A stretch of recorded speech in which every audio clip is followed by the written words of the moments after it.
Bonjour, bonsoir et bienvenue dans la première émission du podcast Onset Coffee qui parle de cinéma entre passionnés du 7e art. Ici, le concept est de reproduire l'ambiance d'un bon café philo, donc je suis avec des amis aujourd'hui.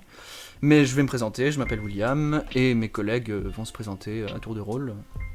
Alors bonsoir à tous, je m'appelle Roméo, je suis un ami de William, nous avons notamment travaillé en cinéma ensemble et aujourd'hui je serai le co-animateur et également le co-écrivain de cette émission. Oui, mais du coup moi c'est Alexis, étudiant en cinéma en 3e année, ami de Will aussi, c'est pour ça que je participe à ce merveilleux podcast. Yap. Bonjour, moi c'est Marine et je suis étudiante dans la même licence que Alexis et William et nous sommes amis, c'est également pour cela que je suis ici. Et enfin Dylan, voilà. Donc je suis le frère de William, donc c'est pour ça que je suis dans cette émission. Je ne suis pas du tout en études de cinéma, mais je partage comme tout le monde la passion du cinéma ici. Voilà, nous on est en complet, donc aujourd'hui on va aborder un sujet qui pour ce premier podcast, moi me tient particulièrement à cœur. On va parler des teen movies quoi. C'est-à-dire qu'on est quand même sur un genre dont on ne parle pas beaucoup, parce qu'il a tendance à avoir une assez mauvaise réputation dans l'ensemble. Et en fait, moi, quand j'ai demandé à Google de me sortir des teen movies, il m'a quand même proposé le film Spider-Man Far From Home, qui est littéralement un film Spider-Man, le dernier Spider-Man en titre. Sauf que, moi, je suis désolé de vous le dire, je considère pas ça comme un teen movie, quoi. Du coup, je vais vous citer une petite liste de films et que vous allez me dire si vous considérez que c'est des teen movies. Alors, Scream. Tout le monde a vu Scream ici ? Non, Oui, mais pour moi c'est plus un slasher qu'un teen movie. Pour moi c'est un peu, c'est les deux... Enfin, pour moi un teen movie c'est fait pour les ados et où il y a des ados dedans, et donc il y a les deux, c'est sympa. Et c'est un slasher en effet. Donc, toi, tu considères que Scream c'est un teen movie ? Je pense que ça peut passer en tant que teen movie, mais du côté horreur, si... Slasher, Je suis plutôt quoi. d'accord, moi je suis plutôt Ce d'accord sera avec un ça. hybride entre deux genres. Ouais, Alors, je pense plutôt.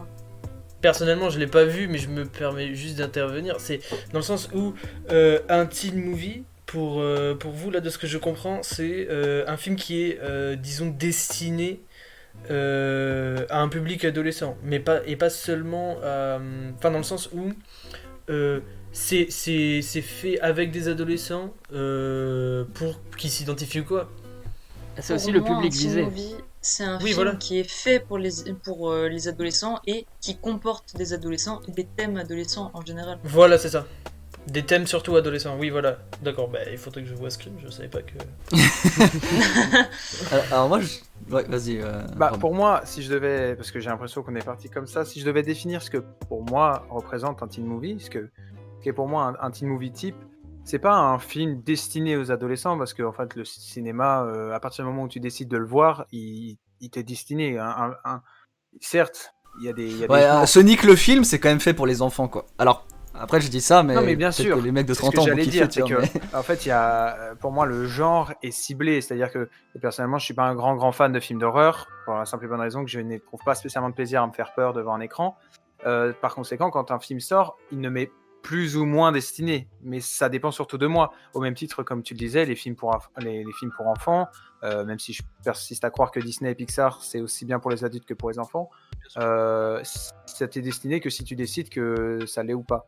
Et pour moi, du coup, un teen movie se définit pas forcément par ceux qui vont le voir, mais ce que contient le film, ce que ça raconte. Et pour moi, Scream est un film d'horreur bien plus qu'un teen movie, parce que ça raconte une histoire d'horreur, ça raconte tout ce qu'on... De toute façon, on reviendra sur Scream dans une prochaine émission, mais ça raconte pas du tout ce que pour moi est le profil type d'un teen movie, à savoir des adolescents qui ont un but précis, souvent dans leur vie d'adolescent, donc avec les tracas que ça engendre, le lycée, la puberté, les femmes, l'alcool, les interdits, tout ce qui peut venir avec. Et en fait, ça sert surtout à raconter des mésaventures adolescentes, mais pas spécialement, enfin même pas du tout. Pour moi, le teen movie n'a pas intérêt à vouloir faire peur, à vouloir être Soit, mais en tant qu'industrie, le cinéma, il doit avoir un public type pour chaque film, donc il réfléchit au public qu'il a besoin pour le film qu'il va créer.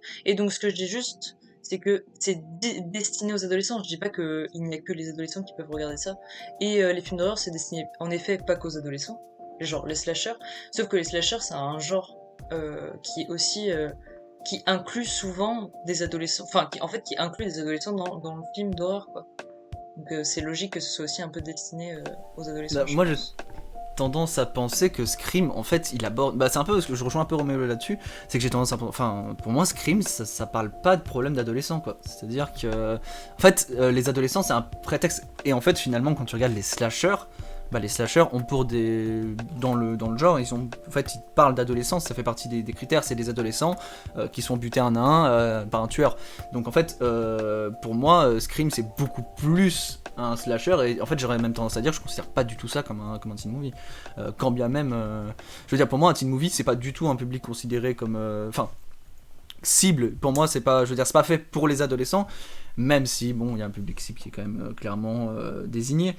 Mais je veux dire, on va pas se mentir, hein, je veux dire, à la base, les teen movies, c'est quand même des films qui ont été inventés pour dire, on va quand même les ramener, on va les ramener les adolescents au cinéma, quoi. Alors Will, mais par contre, enfin moi ce que j'aimerais rebondir là-dessus, c'est est-ce qu'on pourrait pas considérer que certains slashers finalement seraient peut-être pas des teen movies d'horreur en fait, parce que ça reprend énormément de codes des teen movies, pas tous. Et du code de l'horreur aussi. Est-ce que ce serait pas finalement une sorte de crossover entre deux catégories en fait, entre deux genres? Ouais, mais le slasher étant déjà un sous-genre de l'horreur, ouais, en fait on peut considérer comme on veut, mais en l'occurrence, ouais, si, on peut le considérer comme on veut. Oui, parce qu'en soi, si un teen movie c'est censé prendre des thématiques adolescentes, dans d'autres films qui sont pas des teen movies, il y a des thématiques adolescentes aussi. Enfin, par exemple, American Beauty. Il y a des thématiques d'adolescents et pourtant c'est pas un teen movie non plus, pas forcément. Bah, ouais, mais non, mais en fait, la vérité, c'est vrai que après, les teen movies, ça se concentre vraiment que sur les adolescents et leurs problèmes d'adolescents, en fait, en vérité. Mais par exemple, un teen movie, pour moi, je le considère comme un teen movie et je sais pas si c'est le cas de tout le monde, mais c'est Juno. Qui s'intéresse à une problématique qui est quand même plus large que celle de l'adolescence, c'est quand même le fait d'être une femme enceinte. En l'occurrence, une femme enceinte jeune, c'est-à-dire qu'elle a quand même 16 ans, donc bon, c'est un petit peu... Oui, mais bon, après on en reparlera, mais je pense que dans l'imaginaire collectif, un teen movie c'est très souvent un truc assez léger et qui se veut, bon, la plupart du temps, voilà, avec peut-être une petite morale, mais bon, évidemment, moi, ceux qui me plaisent le plus en termes de teen movie, c'est ceux qui vont quand même réussir à aborder des trucs assez différents. Donc on parlera du Cercle des Poètes Disparus. Et bon, je n'ai pas vu Juno, mais c'est le genre de thématique à aborder assez intéressante. Et en fait, je ne savais pas que c'était un teen movie carrément. Moi, je croyais que c'était carrément un drame. Enfin, je sais pas pourquoi, mais voilà, ce genre de truc, j'imagine pas du tout ça dans un teen movie où genre on va rigoler là. Ouais, mais voilà, ça définit qu'est-ce que c'est un teen movie. Si tu veux, je veux dire, si un teen movie c'est juste oh lol, t'as vu, elle a des seins, tu vois, je veux dire, c'est. Oui, voilà, non, mais dans le sens où, voilà, c'est dans l'imaginaire collectif, et peut-être que c'en est la définition, et la définition des théoriques un peu établies, mais je pense, enfin, encore une fois, on en reparlera, mais des trucs comme le Cercle des Poètes Disparus qui sont pour moi de purs teen movie, vraiment de trucs qui sont pas, voilà, des trucs un peu trop bébêtes, mais vraiment qui prennent le temps de développer leur morale et de faire des trucs un peu de ce qu'on pourrait penser être l'effet inverse de ce qu'est un teen movie, c'est-à-dire un truc un peu léger pour plaire aux adolescents et pas un truc pour les éduquer, tu vois. Genre tout ce genre de bien truc. sûr, en vrai, mais enfin ouais, si en fait. Juno, en fait Juno, si tu veux, pour moi, c'est un teen movie dans le sens où il aborde vraiment. En fait, ça reste un drame. Tu peux avoir un teen movie qui est... Est-ce que les teen movies doivent être des comédies en fait? Est-ce qu'elles sont nécessairement doivent être des comédies? Moi, je pense pas. Je veux dire, le Cercle des Poètes Disparus, chialer sa race. Encore une fois, oui. Oui, non mais bien sûr, mais ça a quand même ce truc d'être un minimum attirant pour les jeunes. Non, les jeunes. Et du coup, et en fait, donc c'est attirant, voilà, pour eux, ça les amène en salle ou quoi. Et d'ailleurs, au fur et à mesure que je parle, je me rends compte que je pourrais très bien parler de Superbad aussi, pour cet exemple. Mais au final, ça va... Enfin, à mon sens, enfin, ceux que je préfère, ce sont ceux qui vont te dire... Non, mais il n'y a pas que des trucs comme American Pie ou quoi dans la vie, et on va pouvoir t'amener vers d'autres trucs, et genre... quand même en te faisant kiffer, tu vois. Donc, certes, donc je n'ai pas vu Juno encore une fois, il faudra évidemment que je le voie. Mais à mon sens, je pense qu'on peut totalement faire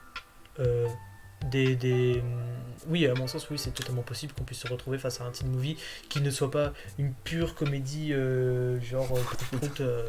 classique. Et bah du coup, deuxième film qui est censé être considéré selon Google comme un teen movie, Retour vers le futur. Alors celui-là, je l'ai vu vraiment passer beaucoup de fois et j'ai un peu du mal à le comprendre, je dois dire, parce que déjà Michael J. Fox n'a pas la gueule d'un adolescent, hein, vous allez m'excuser, mais il a quand même 25 ans. Quoi. Alors il en joue le rôle malgré tout. Malgré tout, il en joue le rôle. Il en joue le rôle, bien Voilà. sûr. Mais ses proportions d'Hollywood à faire... si on prenait des mecs qui ont déjà des débuts de calvitie et qu'on les mettait dans des premiers rôles, tu vois. Ça, par contre, petite parenthèse, j'ai trouvé ça flagrant dans les lois de l'attraction. Oui, Véritablement. oui, typiquement. Ouais. Là, pour le coup, ça m'a fait sortir du film. C'est des personnages qui sont joués par des trentenaires. Clairement, c'est plus compliqué. Là. Ça, tu peux le reprocher à plus d'un film, hein, parce que 10 Things I Hate About You, ils ont 20 ans, les mecs. Hein. Oui, non, mais Heath Ledger, je suis désolé, putain, enfin... Heath Ledger, un peu Ouais, mais plus. il était jeune. Joseph Gordon-Levitt, il a 14 ans, littéralement, putain, on dirait, genre, vraiment, Ah oui, non, c'est un gosse. genre, j'étais en mode, mais gros, enfin, genre, dépêche-toi, genre, dans 10 ans, tu tournes 500 jours ensemble, genre, mange de la soupe, vite. Mais en fait, il est plus jeune, hein, Joseph Gordon-Levitt, que Heath Ledger. Heath Ledger était plus vieux, quand même. Mais dans le cadre des lois de l'attraction, Oui. le film... mine de rien, le film se passe à l'université, donc c'est déjà... c'est plus logique, on va dire. Avec des gros guillemets. Il a quand même une tête Oui. de trentenaire. C'est vrai. Voilà. Alors, Ça, véridique, quand même, à à le dire. l'université, il y a des gens qui sont trentenaires, quand même. Alors, il a quand même pas été présenté comme tel. C'est aussi ça le. C'est vrai. Non, mais je pense qu'il y a vraiment pas une erreur de casting, on va peut-être pas dire ça, tu vois. Je pense qu'il joue plutôt bien. Mais du coup, Retour vers le futur.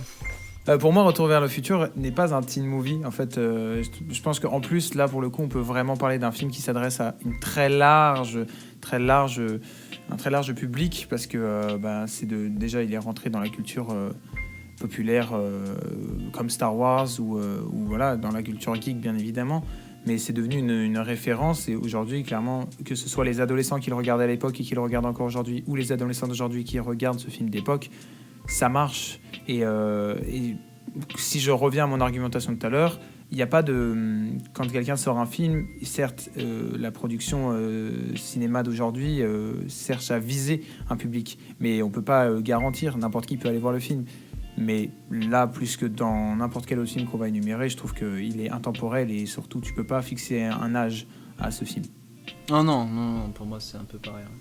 Je comprends l'idée qu'on puisse considérer ça comme un teen movie, parce que c'est pas un film avec de réelles ambitions, c'est pas très sérieux, c'est même plutôt comique, et que effectivement Michael est relativement, enfin, il fait genou, mais c'est pas un teen movie. Enfin, je veux dire, à ce moment-là, Ouais, mais attends, le Jurassic Park plot, aussi, c'est un quand même, teen movie, tu vois, je vais enfin, faire en sorte que ma mère sorte quand même avec mon père pour exister. Si tu veux, il y a quand même le truc, bon, il y a le bal de fin d'année, le mec il arrive, il joue Johnny B. Goode, si tu veux. Il y a quand même. C'est peut-être, d'ailleurs, c'est peut-être l'une des meilleures adaptations de climax temporel qu'on ait vu au cinéma, parce que bon, ces dernières années, quand même, on s'en est tapé un par an, il n'y en a pas un qui a réussi. Moi, je pense que Marvel Avengers, ça fait ça très bien. J'aimerais juste... donc, je n'ai pas vu le film, tout ça, mais je connais un peu son côté, on va dire... cartoonesque, qui lui avait valu beaucoup de critiques assez lourdes, vraiment assez lourdes, en mode comme si c'était un produit lobotomiseur, enfin un truc n'importe quoi. Et en fait je me dis, est-ce que faire un teen movie mais totalement sérieux, genre avec zéro vanne, dans un teen movie, enfin pour moi le côté comique c'est plus ouais, c'est pas forcément un critère en fait, à mon sens. Donc juste éclairez-moi, genre, s'il y a des gens qui sont peut-être du même avis. C'est un film qui a bien vieilli, parce que je pense que déjà quand il est sorti, il voulait s'inscrire dans le temps. c'est un film qui est très marqué par, effectivement, c'est une vitrine de magasin, toutes les marques qu'on nous balance à la gueule, tous les produits, enfin, je veux dire, ça s'est voulu très... Enfin, dans l'idée, c'est marqué, quoi. C'est les années 80 dans ta gueule, quoi. Il n'y a pas d'autre de façon de le dire. C'est, le film t'en envoie plein la tronche de couleurs, de références, ouais, c'est kitsch. C'est kitsch, mais dans le bon sens du terme, parce que ça a pas... Je peux pas dire que c'est vieillot. Certes, le film, il est pas tout jeune, donc la qualité d'image est différente, les couleurs et la lumière aussi, mais c'est un film qui est très soigné au niveau de son esthétisme et cette volonté de vous faire rentrer dans un cadre qui, en fin de compte, au bout du temps... je suis désolé, moi j'ai vu la trilogie, c'est un plaisir à chaque fois, quoi. Tu te rentres volontairement et avec toute la volonté du monde dans cette ambiance, dans cette époque que le film arrive à retranscrire, ce qui n'est pas quand même le cas de tout le monde. La qualité d'un film, s'il est de grande qualité, peut pas vraiment s'inscrire dans un teen movie. Parce que en soi, moi, je l'ai vu, il m'a pas marqué du tout. Donc voilà, je l'ai pas apprécié plus que ça. Je l'ai trouvé cool et tout, mais c'était pas mon film préféré.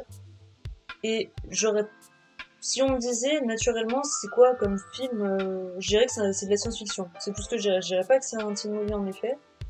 Mais par contre, ça c'est raison. Si on me dit est-ce que tu penses que ça se rapproche d'un teen movie, je pense que je dirais que là je dis que je pense que c'est pas très éloigné sur certains points.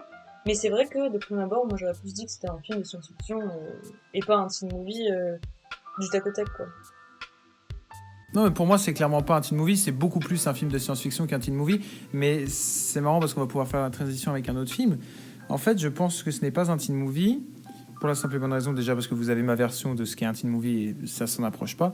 Mais surtout parce que oui, effectivement, le film prend comme héros quelqu'un d'assez jeune. Il l'envoie à une époque où ses parents sont aussi jeunes que lui, donc en université, il y a un bal de fin d'année, il y a tous ces trucs, ouais. Il y a tout ce qu'on pourrait retrouver dans un teen movie si on oublie les DeLorean volantes et les Nike qui se lassent tout seuls. Ça, je vous l'accorde. Maintenant, comme on l'a dit tout à l'heure, faire un film sur les ados, généralement, c'est rarement un ado qui fait un film sur les ados, tu vois, à moins d'être au lycée. Et du coup, généralement, les réals qui sont derrière les teen movies, c'est dur. C'est dur parce que vous avez 40 ans, les gars, et que, mine de rien, ce leur qui se passe vision, dans elle est la biaisée. tête et dans le corps d'un mec de 17 ans, vous avez quand même beaucoup de mal à le retranscrire. Et on verra tout au long de cette émission que beaucoup de teen movies, je trouve, à mon sens, sont très insultants pour le public visé, comme on l'a dit précédemment. Mais à ce moment-là, est-ce qu'un film comme Le Cercle des Poètes Disparus peut être considéré comme un teen movie ? Parce que moi, je considère que, vu les sujets qu'il aborde, et vu la tournure artistique que prend l'ensemble du film, je ne considère pas du tout Le Cercle des Poètes Disparus comme un teen movie. Moi, je considère que c'est un teen movie. Ah. Qu'il a sa place dans ce classement. Il est autant teen movie, à mon sens, autant teen movie qu'un Submarine. Je suis d'accord dans la limite que pour moi ça peut être assimilé à un teen movie, mais jusqu'à la limite qu'en fait le personnage du professeur, il est quand même prédominant dans ma vision de la chose, c'est-à-dire qu'il est tellement important, tu vois. Et en même temps, c'est bien parce que ça te montre que, dans les teen movies, il peut y avoir cette figure qui t'amène vers une positivité, vers quelque chose de bien, le mentor et tout ça, tout à fait. Mais en même temps, le mentor, il prend quand même vachement de place. Et ce qui me plaît, tu vois, mais en fait, oui. si je puis me permettre, il y a des idées. En fait, je suis d'accord pour dire que d'un côté, il reprend énormément de codes du teen movie. Le fait d'être à l'université, d'être du coup une bande de jeunes qui font des choses ensemble, qui ont un but commun. Ils reprennent la figure effectivement du prof qu'on voit beaucoup trop souvent dans le teen movie. Ils reprennent le mimique de l'interdit, de chercher à faire un truc ensemble qui n'est pas autorisé par l'établissement scolaire, d'autant plus que là, comment dire, là on est vraiment dans une institution où le moindre écart peut être fatal, et eux en fait c'est pas non plus extrême. Ils disent de la poésie, quoi. C'est interdit. Mais donc oui, il y a des codes de teen movie, et sur ça je pourrais lui accorder son statut. Mais comme l'a souligné Marilyn, un truc en fait, et c'est ce pourquoi je ne considère pas ce film comme un teen movie, mais parce qu'en fait c'est pas une question de point de vue, c'est une question de volonté. C'est-à-dire que quand j'ai maté ce film, j'ai adoré ce film, mais je ne l'ai pas adoré au titre de teen movie comme j'aurais maté Submarine, Breakfast Club ou Ferris Bueller, pour la simple et bonne raison que, pour reprendre d'ailleurs ces 3 films qui sont assez représentatifs de ce que je vais dire, c'est que dans les cercles des poètes disparus, la figure du prof est extrêmement bienveillante. Robin Williams incarne ce prof qui a été jeune et qui sait encore en quoi ça consiste, ce que ça représente d'être jeune, l'idée de braver l'interdit, de vivre, de s'essayer. Et tu vois bien que c'est cet enfant-là qui l'a poussé. Ouais, mais le reste de l'institution est considéré et montré comme des choses ridicule, comme ça. comme dans tous les teen movies. Toutes les institutions sont considérées comme ridicules. Le but des teen movies, c'est de se foutre de la gueule du proviseur. Il y a le directeur de l'institution qui est un espèce de gros con mal léché, mais vous n'enlèverez pas de l'idée que, effectivement, comme l'a souligné Marilyn, le personnage de Robin Williams est quand même très présent et très pesant dans la balance du film. Ce qui, dans la plupart des autres films, le prof, c'est juste un connard qui cherche à embourber à embouter les élèves qui essayent de lui mettre à l'envers. Pareil, l'interdit ici, c'est de se réunir la nuit pour lire de la poésie, ce qui est un truc hyper cool et hyper intelligent, alors que dans la plupart des teen movies, l'interdit, c'est boire de l'alcool et fumer de la dope, tu vois. Et en fait, tout ça crée un truc en moi qui fait que quand je mate Le Cercle des Poètes Disparus, je me dis c'est un super bon film qui parle d'adolescence, de jeunesse, voilà, mais qui n'a pas les codes. En fait, il a les mimiques, les gimmicks d'un teen movie, mais il n'en a pas les codes. C'est un mime. Pour moi, ce film mime un teen movie, mais bien trop, peut-être, j'emploie le terme avec de grosses guillemets, intelligent pour en être. Dylan, ouais.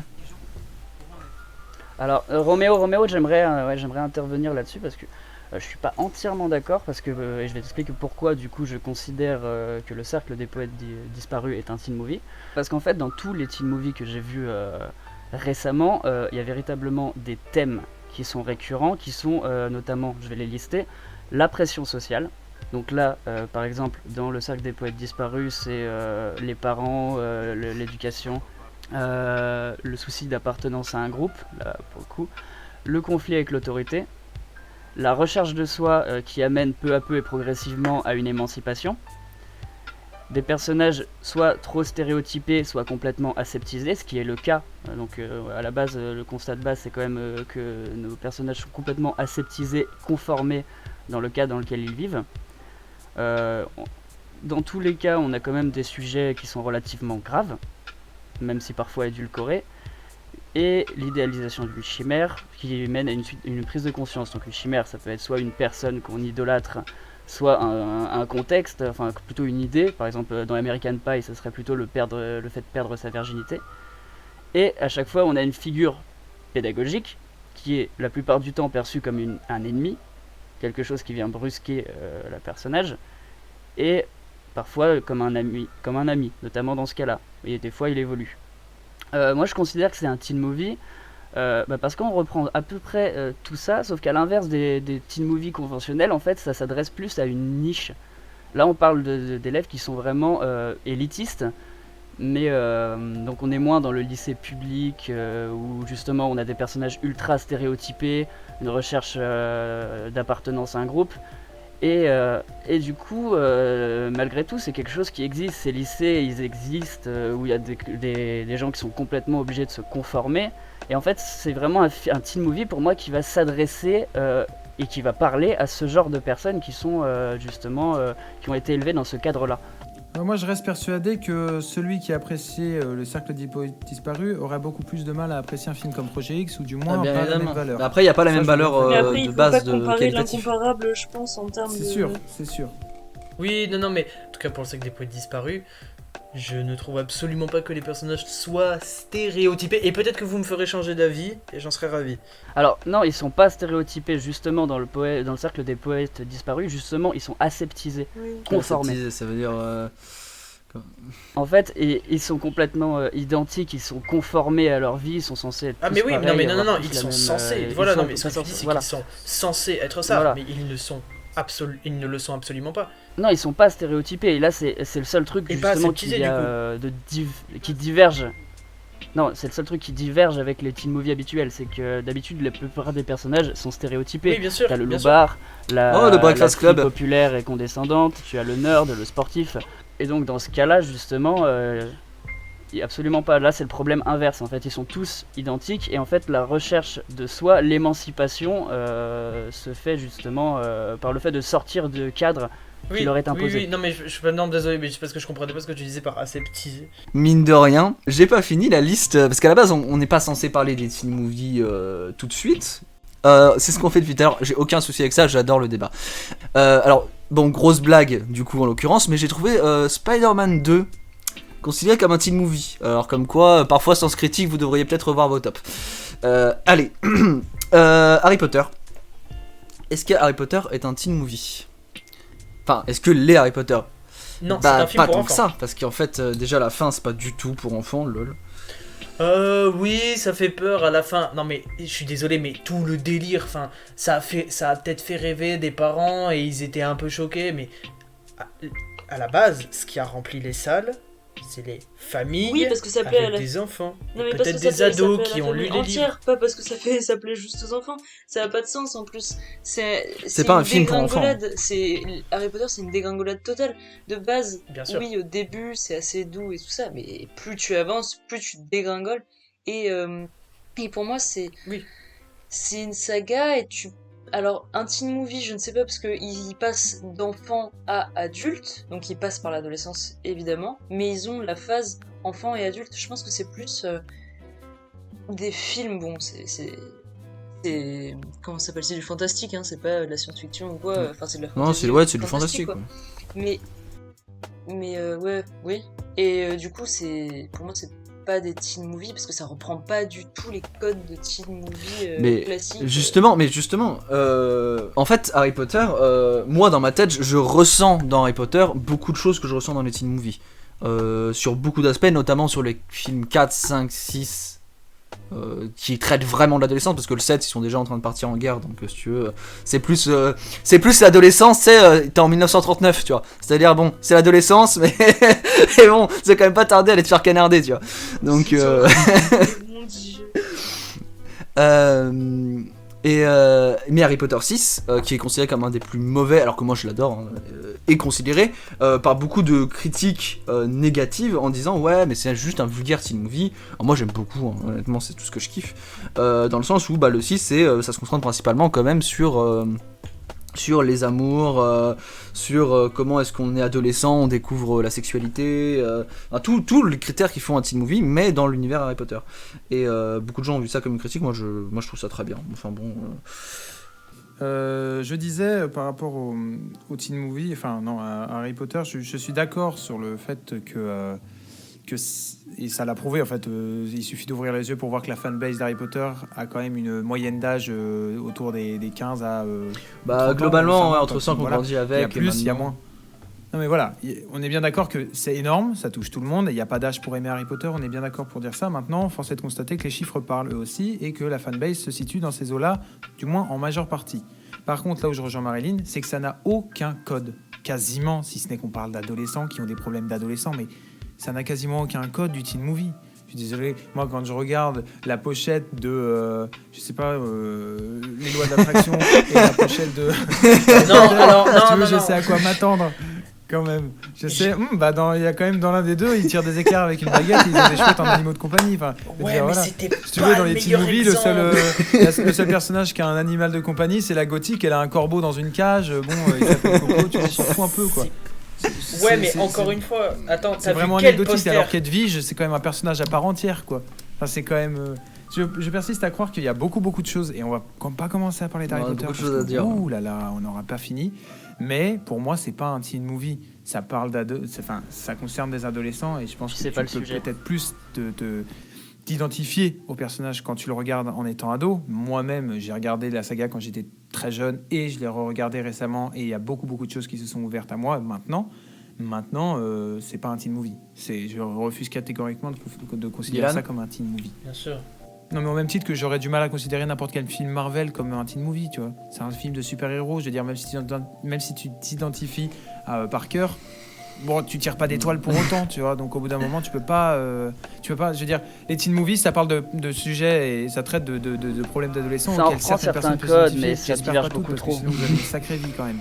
Mais moi, je me suis déjà identifié à certains personnages par rapport à leurs problèmes abordés dans le film devant un teen movie. Jusqu'à preuve du contraire, je me suis jamais identifié à Peter Parker.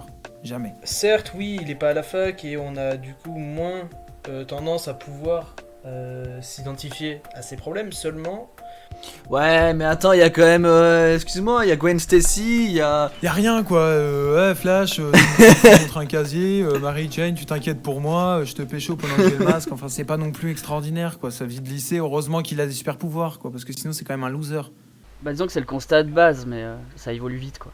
On passe vite à autre chose que le lycée et tout ça.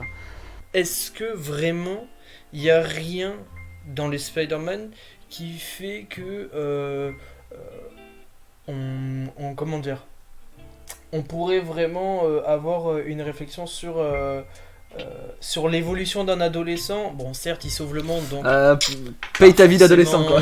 Pas forcément le quotidien de tout le monde, voilà. Sache C'est pas qu'il existe une très très grosse Ah, la théorie fameuse théorie. sur ce que Spider-Man est censé représenter, parce qu'à l'époque, donc vraiment à l'époque des comics, lors des premières apparitions de Spider-Man, qui a fait beaucoup de bruit, mine de rien, ça a été un héros très populaire dès sa sortie, parce que effectivement, c'était la première fois qu'on avait un super-héros aussi proche de... C'était un jeune New-Yorkais qui allait au lycée, qui avait un petit job, enfin, c'est-à-dire il avait tous les tracas. Et du coup, ça forçait le spectateur moyen. Encore une fois, c'est comme pour Harry Potter, à l'époque, ceux qui lisaient des comics, c'était la plupart du temps des jeunes, des ados. Et du coup, ça le forçait à s'identifier 2 fois plus à un Spider-Man qu'à un Thor ou un Iron Man, tu vois, des dégâts totalement irréalisables. Et il existe une très grosse théorie qui dit que, en fait, quand ils ont mis au point le concept de Spider-Man, il y a une assez grosse métaphore à faire entre le fait qu'il jette des toiles Si. et sa Non, puberté, putain. quoi. Le mec. Ah bah il- si, que vous Il a le quand même vouliez des ou non. savais, non, poils mais je la voyais qui venir, je la poussent voyais sur les venir. doigts. Si tu veux, à un moment. Voilà, il a des poils qui poussent sous les doigts qui lui permettent de marcher au mur. D'un seul coup, il se met à acheter des liquides blancs avec lesquels Il se peut met à avoir faire des gros trucs muscles, incroyables. Il y a une grosse corrélation entre le fait que ce soit un ado en pleine puberté et le fait que son corps se transforme et lui donne certains pouvoirs. Après, c'est vraiment Ça de me la paraîtrait théorie. pas Moi, déco- personnellement, c'est totalement tiré par les Moi, cheveux. moi, je trouve que Mais c'est plutôt beaucoup de logique. gens, en fait. pensent que... Je trouve ça Ouais, plutôt je trouve logique. pas ça hyper tiré par les cheveux. J'ai un peu de mal à le croire. Mais peut-être parce que tu n'as pas envie de le croire. C'est comme croire que Fight Club, la théorie de Fight Club selon laquelle c'est une métaphore de l'homosexualité, moi j'y crois très peu si tu veux. Voilà. Des jeunes gens qui se réunissent dans un club secret pour se faire du mal, voilà, à moitié à poil dans de la Oh, peinture. je suis pas sûre. Non, faut me arrêter. paraît pas Fight Club, c'est convaincant. vraiment pas ça. Ouais, pourtant ça existe. bref. Du coup, en fait, une question simple qu'on ne s'est pas posée depuis le début, mine de rien. Pourriez-vous, chacun à votre tour, me dire quels sont votre ou vos teen movies préférés et pourquoi en 2-3 mots, sachant que bon, si vous me dites la moitié du corpus des films qu'on avait à voir pour cette émission, ça n'a pas de sens, mais allez-y. Roméo, pourquoi pas commencer? Je vais commencer. Alors, pour moi, et c'était déjà bien avant l'élaboration de cette émission, quand on en avait parlé, déjà toi et moi, tu sais que mon teen movie préféré, c'est La folle journée de Ferris Bueller avec Matthew Broderick. Pour 2-3 raisons très simples. Déjà parce que, encore une fois, là, je pense qu'on tient ce qui est, à mon sens, le meilleur exemple du teen movie.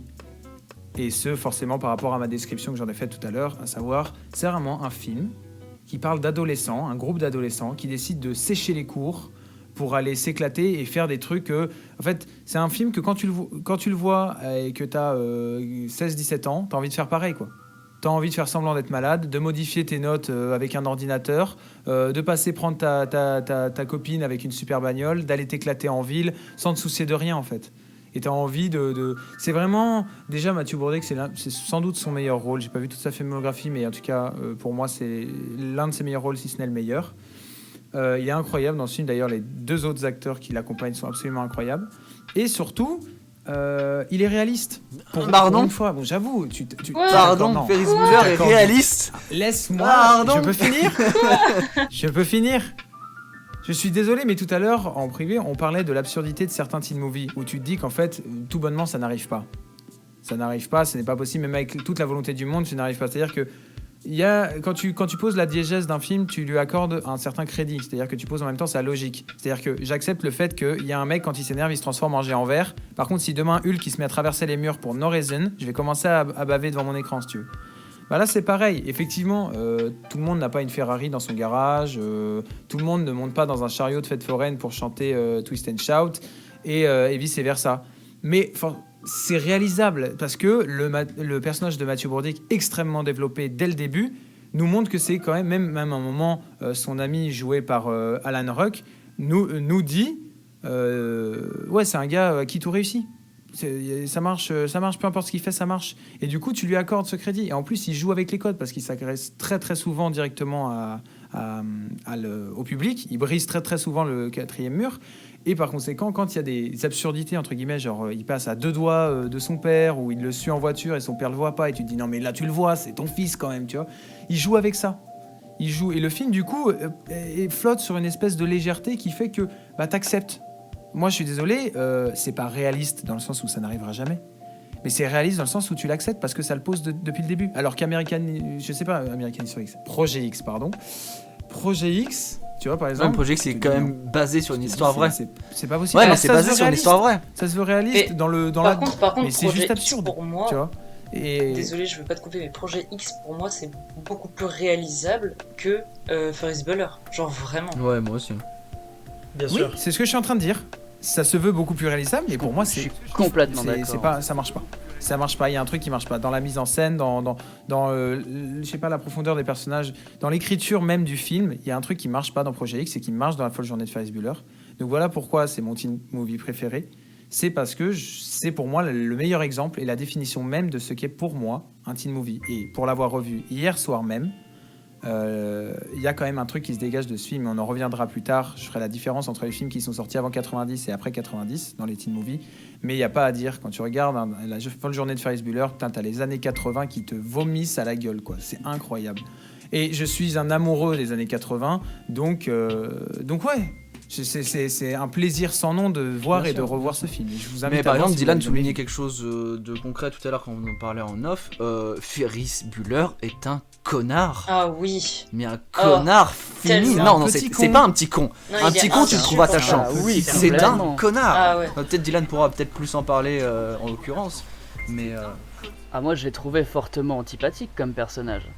Moi, tout ce que je vois, c'est que tout ce que je vois finalement de ce personnage, c'est qu'en fait, il fout tout le monde dans la merde. Ses amis, ses professeurs, sa sœur, ses parents. Il est d'un égoïsme monstrueux, juste pour passer une bonne journée. Et ça m'a vraiment troué le cul. Ouais, soyons honnêtes. Quand je l'ai regardé, je me suis juste dit que c'était quelqu'un d'antipathique, mais à fois 1000, quoi. Vraiment, je rencontre cet homme-là, je pense que je pète un plomb, je vais lui dire non, gros, tu m'approches pas, quoi, en fait, genre, c'est pas possible. tu es quelqu'un de toxique. Ah ouais, non, mais il est toxique, mais à 100%, il me fait penser.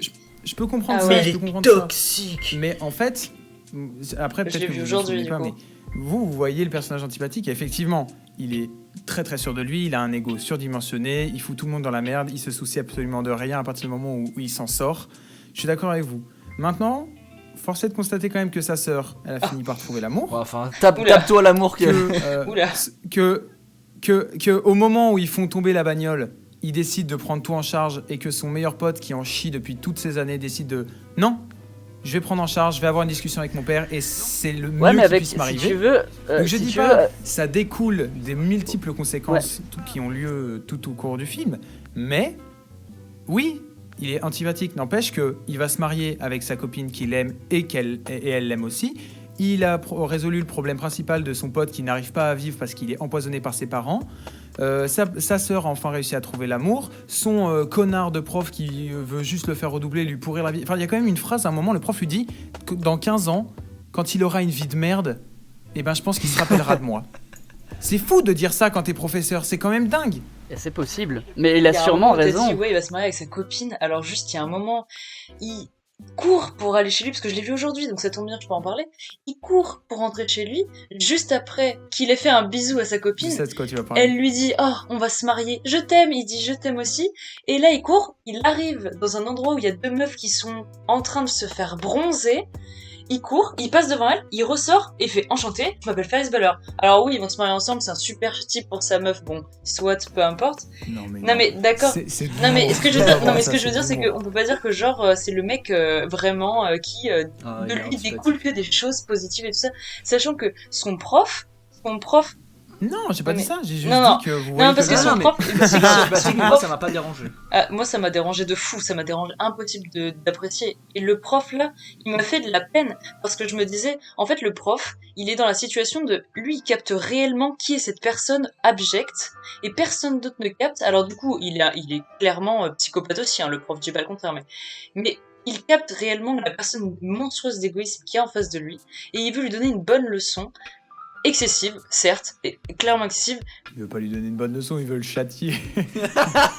mais c'est parce que c'est ce qui... Non, il mérite pas tant de souffrance, mais je veux dire, il mérite d'être remis à sa place quand même, il est horrible ce type. Ah oui. Et en plus, tout le monde à la fin est en mode, ah finalement, Non, mais on moi, l'aime après, tous, c'est on l'aime pas très tous, objectif. même sa sœur, elle est sympa avec lui, alors que ça a été un enfoiré, enfin je veux dire, bon bref, non, j'aime pas. Lui, le monsieur, je ne l'aime pas. Ouais, je peux comprendre. Non, mais je suis pas objectif parce que moi, je m'identifie énormément au personnage. Genre, vraiment, si j'avais les capacités de faire ce que fait Ferry, je le ferais. Vraiment. Alors à la fin, moi j'espérais quand même qu'ils se prennent une grosse chiasse, quand même. Vraiment qu'ils se prennent une grosse raclée. Vraiment, c'était ce que j'attendais. Ouais, et puis oui, même pas, en oui, fait. enfin tout J'étais ce qu'il fait, déçu. c'est genre ah je fous la merde et ah je suis super gentil et au final je vous ai quand même genre j'ai réparé mes actes, mais enfin c'est non ouais ça rend quand même le personnage détestable, genre tu sais c'est genre juste il te Après, moi, le personnage est détestable, ça m'a pas du tout dérangé à partir du moment où le constat du film était clair. Je veux dire, si tu veux, moi je suis sorti de Ferris Bueller, je me suis dit, j'ai adoré mon moment, je trouvais que ce film était frais, il respirait les années 80, il est très cool. Par contre, le personnage principal est une grosse merde. Ok. Ouais. Mais ça m'a pas dérangé, en fait, ça m'a pas dérangé outre un mesure. truc qui pense voilà vient des années 80 et plus précisément des États-Unis, de ce truc de oh là là l'école c'est super chiant et tout, genre wow. Au final le film il te dit genre pas il te dit que c'est ok de sécher 9 fois l'école, mais un peu quand même les gros plans sur les élèves qui sont vraiment genre ça les tue d'être là, genre ça les tue Alexis d'être là, je suis en mode mais nique-toi, genre enfin Alexis, oui je peux te poser une question? bien sûr. Quel est ton teen movie préféré et pourquoi? J'allais y venir. Mon teen movie préféré, alors je ne saurais pas vraiment en choisir comme ça, mais il y a bien le cercle des poètes disparus qui, je pense, en vrai, pourrait vraiment prétendre à cette place. Mhm. De ce truc, C'est un vraiment, bon enfin, choix. ça m'avait. Merci. J'ai été pas mal conquis par Moi, Submarine. j'aime beaucoup Submarine. Quelques mots à dire sur Incroyable. Submarine, là, rapidement? J'ai l'impression que tu m'attends vraiment à un coin de rue, genre avec une hache, genre là tu m'as dit ouais ça, j'ai l'impression là genre d'être face à un joueur d'échecs genre qui va me dire ouais mais ça. Ce rapport à la hache chez moi, quand même.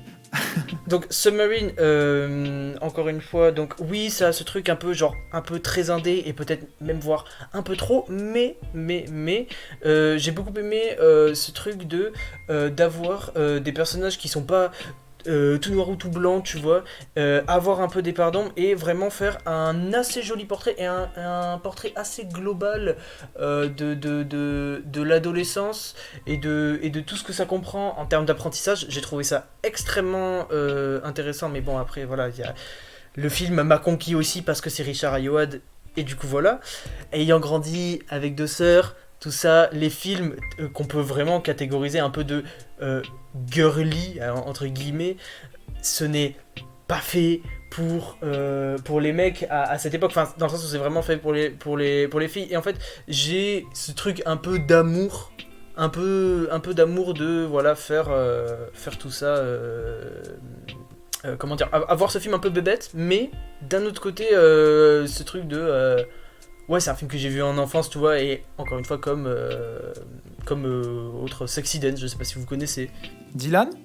En ce qui concerne mes teen movies préférés, Submarine, vraiment, j'ai vraiment accroché à Submarine. Parce qu'il était très différent des autres et j'ai énormément aussi aimé le travail sur la photo. Par exemple qu'on soit dans un endroit qui soit très terne, très gris et que justement les choses qui fassent vibrer le personnage sont constamment contrastées de couleur rouge. Non mais le film est beau. Juste Vraiment, ça, j'ai trouvé ça intéressant. Le film, même esthétiquement, il est beau, vraiment. Le fait que tout ce qui est par rapport à ses objectifs, que ce soit l'amour, par exemple, comment elle s'appelle, la fille qui convoite. Elle s'appelle Jordana. Jordana, voilà. Et bah toujours ça, et contraste le décor avec ces éléments rouges qui changent un peu et on sent vraiment que c'est ce qui fait vibrer le personnage. J'ai beaucoup aimé The Breakfast Club aussi. Et en fait, tous ceux que j'ai vus, mis à part finalement Ferris Bueller, j'ai passé un bon moment devant tous ces films en fait. Et au final, même Ferris Bueller, j'ai quand même passé un bon moment, même si j'avais qu'une envie, c'était de choper le personnage et de le mettre face à son responsabilité. À savoir quand même que Ferris Bueller a été réalisé par Hughes. Donc John Hughes, qui a aussi réalisé, dont le premier film est The Breakfast Club. Oui, je sais, oui. Je veux dire, je le souligne parce que ça se ressent. Oui. De mauvais films à la suite, c'est vrai. Allez, ça tire. Vous voulez savoir j'ai vraiment pas aimé Submarine. J'ai trouvé ça vraiment mauvais. Voilà. C'est vrai ? J'ai trouvé ça. Oui, j'ai vraiment passé un très mauvais moment devant Submarine. D'autant plus que, je sais pas vous, mais moi, me survendre un film, c'est la pire chose qu'on puisse faire. Je préfère qu'on me dise, hier j'ai vu un film, j'ai kiffé, ça s'appelle Submarine, je te conseille de le voir, pas garanti que tu aimes, mais au moins regarde-le, tu vois. Plutôt que, parce que je suis désolé Will, mais tu m'as survendu Submarine. Je m'attendais à quelque chose et je crois que je suis jamais tombé d'aussi haut. Ah ouais ? Je veux dire, moi je suis pas quelqu'un qui redoute le spoil. Pour moi, un film ne se fait pas seulement par son début et sa fin, ça se fait surtout par son contenu. C'est une attaque personnelle. Donc j'ai pas vraiment de mal à... Mais alors là, putain... J'ai vraiment pas aimé Submarine, ouais. J'ai trouvé ça très très dérangeant, ça m'a vraiment pas conforté, j'étais mal. D'ailleurs, pour tout te dire, je suis tombé devant une fois. Enfin, dans le sens où je me suis endormi devant Submarine la première fois que j'ai essayé de le voir et je l'ai terminé le lendemain. On est vraiment sur donc, vraiment, je l'ai vu dans de mauvaises conditions et je n'ai pas apprécié mon moment. Vraiment, pourtant il dure 1h40, c'est pas non plus un supplice, tu vois. Mais j'ai pas aimé. Par contre, maintenant, une chose que je peux souligner que j'ai pas fait juste avant, parce que je pensais pas forcément prendre la parole sur Submarine, mais Dylan, ou Will d'ailleurs, je suis d'accord avec vous, c'est très très beau. Vraiment, Submarine est un beau film, c'est extrêmement maîtrisé, le jeu d'acteur est excellent, le scénario est loin d'être mauvais, les personnages sont charismatiques et ont de la profondeur. Quant aux soins apportés, que ce soit au décor, aux accessoires, les mecs qui bossaient à la prod, le gars qui était à la lumière ou à la photo, je veux dire, c'est des artistes, quoi. Il n'y a rien à dire. C'est vraiment des mecs très très bons. Je sais pas si Richard Ayoade a bossé sur tout. Sans doute, il a dû superviser du moins, mais en tout cas, il s'est entouré de très très bonnes personnes et le film est excellent. Mais, donc je vous conseille de le voir. Pour ceux qui nous écoutent, je vous conseille vraiment de voir Submarine, ne serait-ce que pour votre culture. Je vous garantis pas que ça va vous plaire. Moi, ça m'a pas du tout plu. C'est marrant parce que moi j'ai beaucoup aimé Submarine. En fait, j'ai beaucoup aimé. En fait, je crois que j'ai pas beaucoup de choses que j'ai pas aimé dans le film. Donc en fait, ça va être compliqué de pouvoir répondre là-dessus. Je pense que c'est une histoire de ressenti. Effectivement, je t'ai peut-être survendu le film, mais sur le coup, je l'ai vraiment aimé. Donc voilà. Après, il sort du lot. Et tu regardes dans les teen movies qui ressortent dans. Ah oui, il sort du lot. Oui. Dans l'ensemble, il sort énormément du lot. Je serais tenté de dire c'est un petit peu un teen movie qui se concentre sur le mec anormal. Tu vois. Non mais clairement, c'est pas beau comme film. Je veux dire, c'est beau. Si, esthétiquement, c'est très très beau. Maintenant, c'est clairement pas... on n'est pas chez les bisounours. C'est loin d'être fait de roses et de tulipes, tu vois. C'est clairement un film qui montre le mauvais côté, pas le mauvais, mais le côté pas moche, mais plutôt réaliste, je veux dire, il est pas net. Oui, la vraie adolescence. Il est pas net, le héros, et la meuf non plus, elle est pas nette. Et leur relation, elle est pas nette. Et la relation entre ses parents est pas nette. Je veux dire, il y a clairement des problèmes qui sont évoqués, qui sont bien différents de la plupart des problèmes évoqués et réévoqués dans les autres teen movies. Je te l'accorde, il est original. C'est différent des problèmes qui sont évoqués davantage dans les autres teen movies, mais moi je les trouve justement bien plus réalistes et bien moins choquants. Je veux dire, quand tu vois dans un film une meuf qui se fait violer aux premières 5 minutes et vomir dessus pendant son viol, et d'ailleurs son viol est filmé, on adore, et à la fin on voit le résultat de ce viol, c'est-à-dire elle sort fumer une clope. Je veux dire, en termes de violence et de cru et de... Comment je veux dire... de problèmes évoqués, préciser que tu non, parles bien des sûr. lois de Oui, l'attraction. ça, on peut, voilà. Oui, bien sûr. Mais en parlant de choses crues et de choses évoquées et qui sont moins courants, alors les viols ne sont pas courants du tout, hein, rien à voir. Mais ce que je veux dire, c'est que une meuf qui sort de son viol en fumant une clope, c'est un peu moins courant quand même qu'un mec qui arrive pas à aller là où la mère de sa petite amie, elle est hospitalisée, tu vois. Enfin, je sais pas, je trouve que c'est justement bien plus réaliste que d'autres. Bien sûr.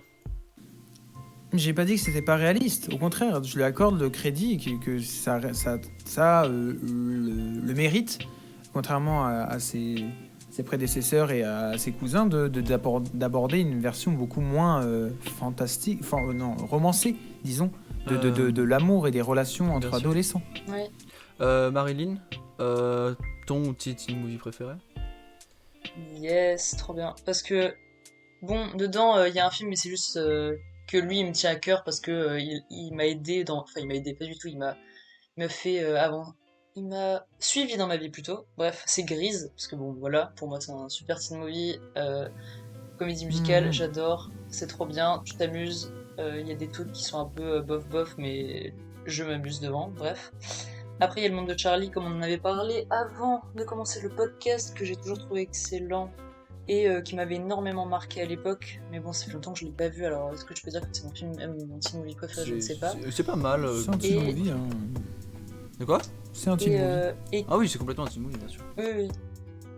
Et pour finir, 4 filles et un jean, que j'ai vu récemment et que je trouve très important, dans le sens que je pense qu'il faut le voir quand on est adolescent, parce qu'il traite de sujets qui sont assez variés en soi, avec forcément une certaine naïveté, parce qu'on parle d'adolescents, mais en même temps avec une force et une profondeur qui me touchent personnellement.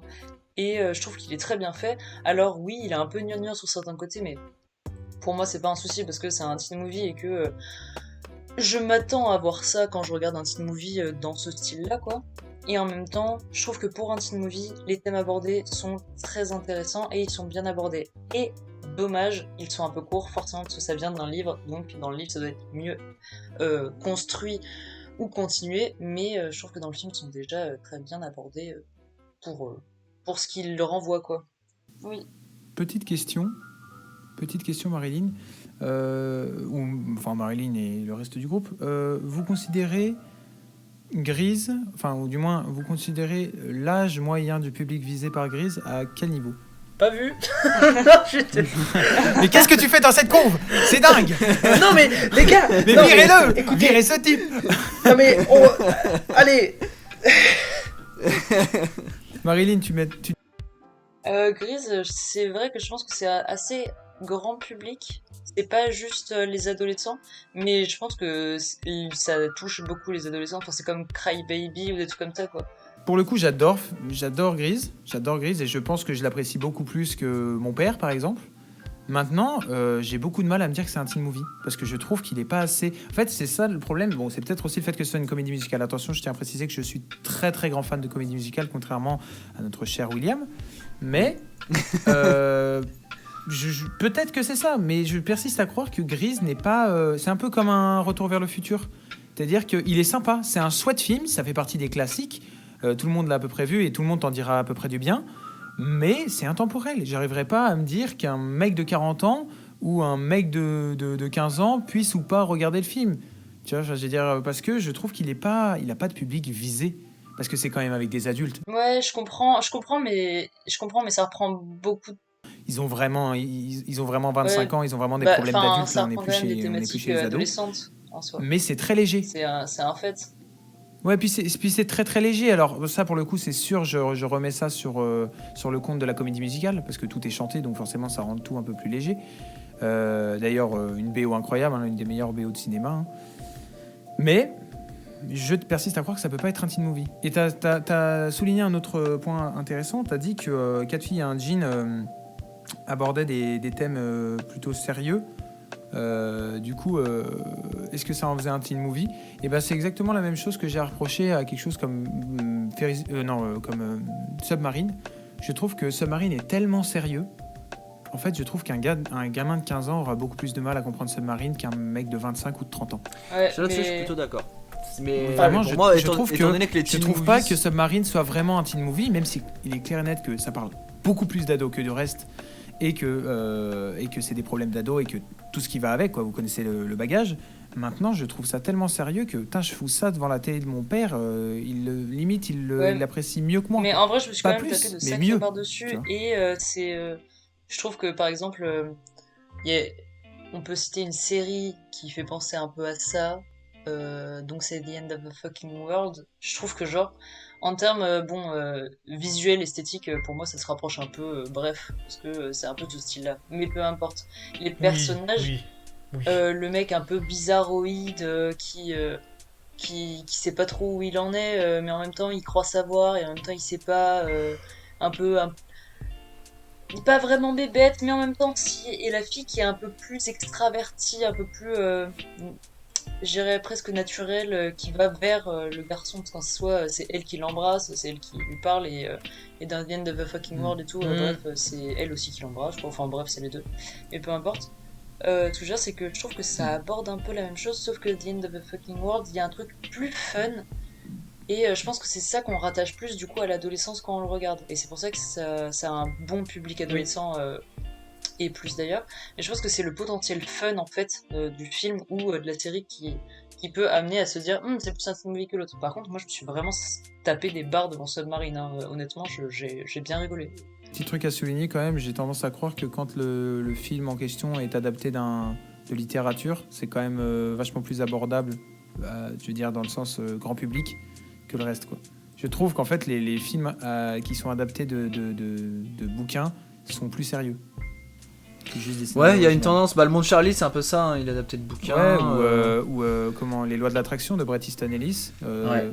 Si tu connais en plus le grain de Bret, bon, tu comprends pourquoi c'est parce que c'est quand même pas marrant les lois de l'attraction. Non, c'est un enfer. Non, même pas du tout en C'est fait. C'est Quand même, pas du on tout. est vraiment dans la psychose de la psychose. Je veux dire, Submarine apporte des sujets graves et complexes qu'on n'a pas l'habitude de voir, mais alors les lois de l'attraction, c'est même plus grave là, c'est dangereux.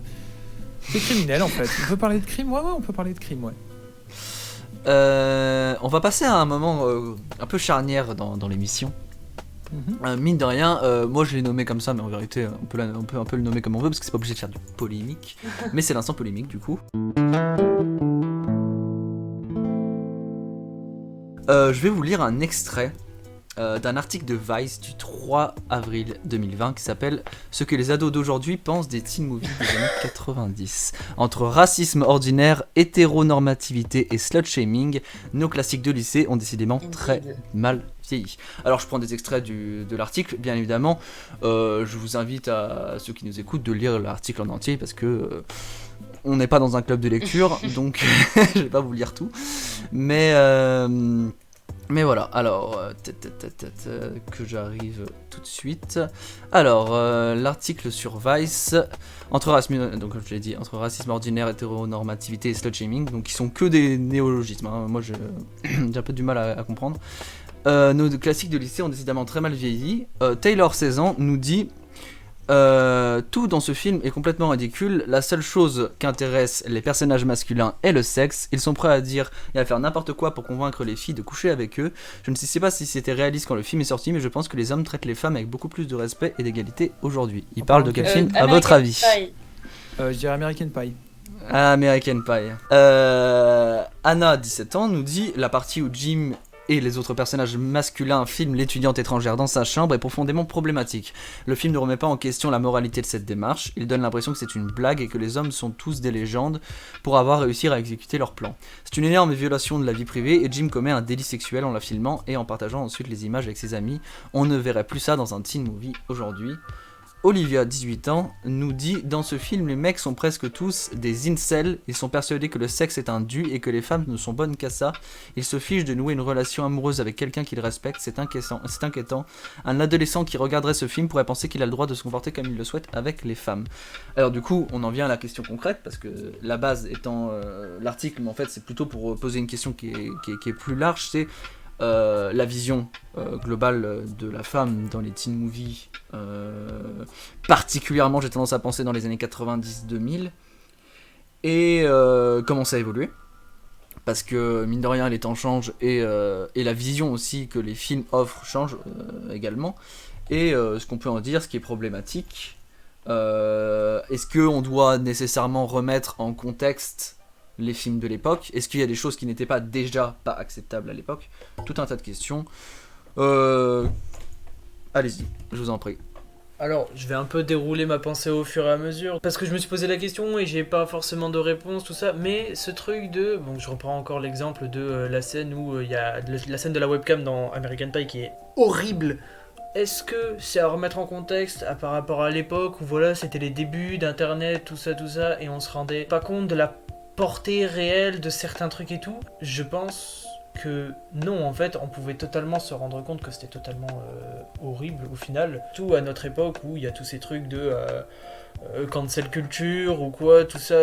Ouais, en fait, au final, je pense que ouais, il serait quand même important de... Bon, après, tu vois, ils sont rentrés dans la culture et c'est pas non plus des films qui sont très vieux, voilà, c'est pas non plus des trucs comme Autant n'emporte le vent où on va dire oui, alors, faudra faire attention, le film a été fait à une certaine époque, très raciste ou quoi, mais c'est dans le sens où je pense qu'il serait pas déconnant d'imaginer que dans quelques années on puisse dire que voilà, American Pie ça a été fait à une certaine période où on était encore dans une très grosse insouciance et encore à mort dans un truc très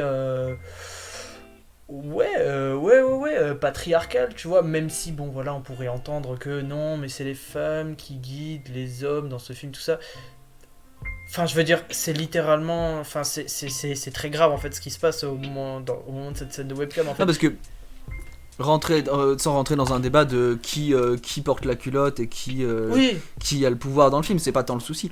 C'est plutôt de savoir, effectivement, en l'occurrence, moi je pense que dans American Pie, il n'y a aucune remise en question sur la scène de la webcam, non mais c'est choquant. De la webcam, et la vérité, c'est que mis à part passer pour des gros cons, et je pense qu'il passe pour des gros cons auprès d'un spectateur qui serait un peu... c'est pervers, quoi. Il n'y a pas d'autre façon de le dire. C'est un peu con, mais cool aussi. Ils sont en mode, on est en mode haha, ouais, ils réussissent leur coup, tu vois. Genre, c'est filmé, tu sais, c'est filmé comme une course, un peu comme une course-poursuite. Genre en mode, ok, est-ce qu'ils vont y arriver? Ah ouais, et on a un stress pour eux quand ils courent et tout. Enfin quand après, Jim court, pardon. Bon, je remets pas en question ce que tu viens de dénoncer, et je suis d'accord avec toi, la scène en question, si tu la lis sur un script sans même voir le film, tu te dis mais pourquoi? Oui, voilà. À quoi bon? Et je suis d'accord avec toi, c'est du voyeurisme, c'est de la perversité, c'est du viol. qu'on pourrait assimiler aujourd'hui à du viol. Et je pense pas que le fait de remettre le film dans son contexte et dans les mœurs de l'époque change grand chose, parce que déjà à l'époque c'était choquant. Maintenant, on parle d'un des teen movies les moins sérieux de tous ceux qu'on peut évoquer. Je pense que vraiment, American Pie, il n'y a qu'à voir déjà le nombre de suites que ça a eu, c'est dire à quel point c'est un cinéma de niche qui coûte pas cher et qui rapporte beaucoup. C'est vraiment... on s'attend pas à voir du grand art, on s'attend pas à voir quelque chose de réaliste ou du sérieux, c'est vraiment du film de fesses. Et vraiment, pas quelque chose de dangereux non plus, tu vois. Non plus, mais c'est une question que je vais poser. Attention, ça reflète pas mon avis. Oui. Là, dans la scène de la caméra, qui pour moi est pas forcément la plus choquante du film, mais fait partie en tout cas, dans la scène de la caméra, je vous rappelle, donc, il tend un traquenard avec une webcam maquillée un peu, enfin voilà. Il essaie de piéger la nana, tout simplement. Et il réussit son coup au début. Mais suite à ça, c'est lui qui se fait piéger. Parce qu'en fin de compte, il sait qu'il y a absolument tout le lycée qui est en train de le regarder. Et la nana lui demande, tu vas me faire un striptease.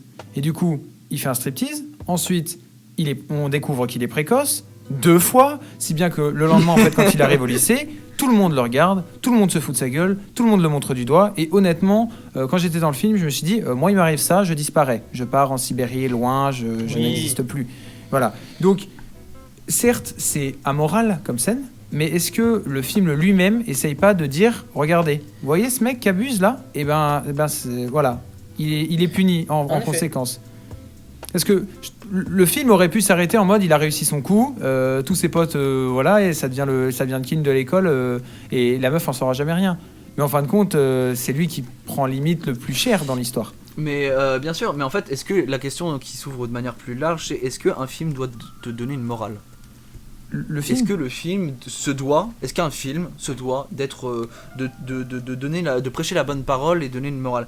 Est-ce qu'un film a le droit d'être amoral? Alors, un film a le droit d'être amoral parce que ça existe. Il y a des films amoraux pour moi, en tout cas selon moi. Maintenant, chacun voit midi à sa porte. Et je pense que non, un film ne se doit pas d'être moral ou du moins de délivrer une morale. Par contre, force est de constater que la plupart des films, du moins là, rapidement, en faisant un checking, la plupart des teen movies sont porteurs de morale.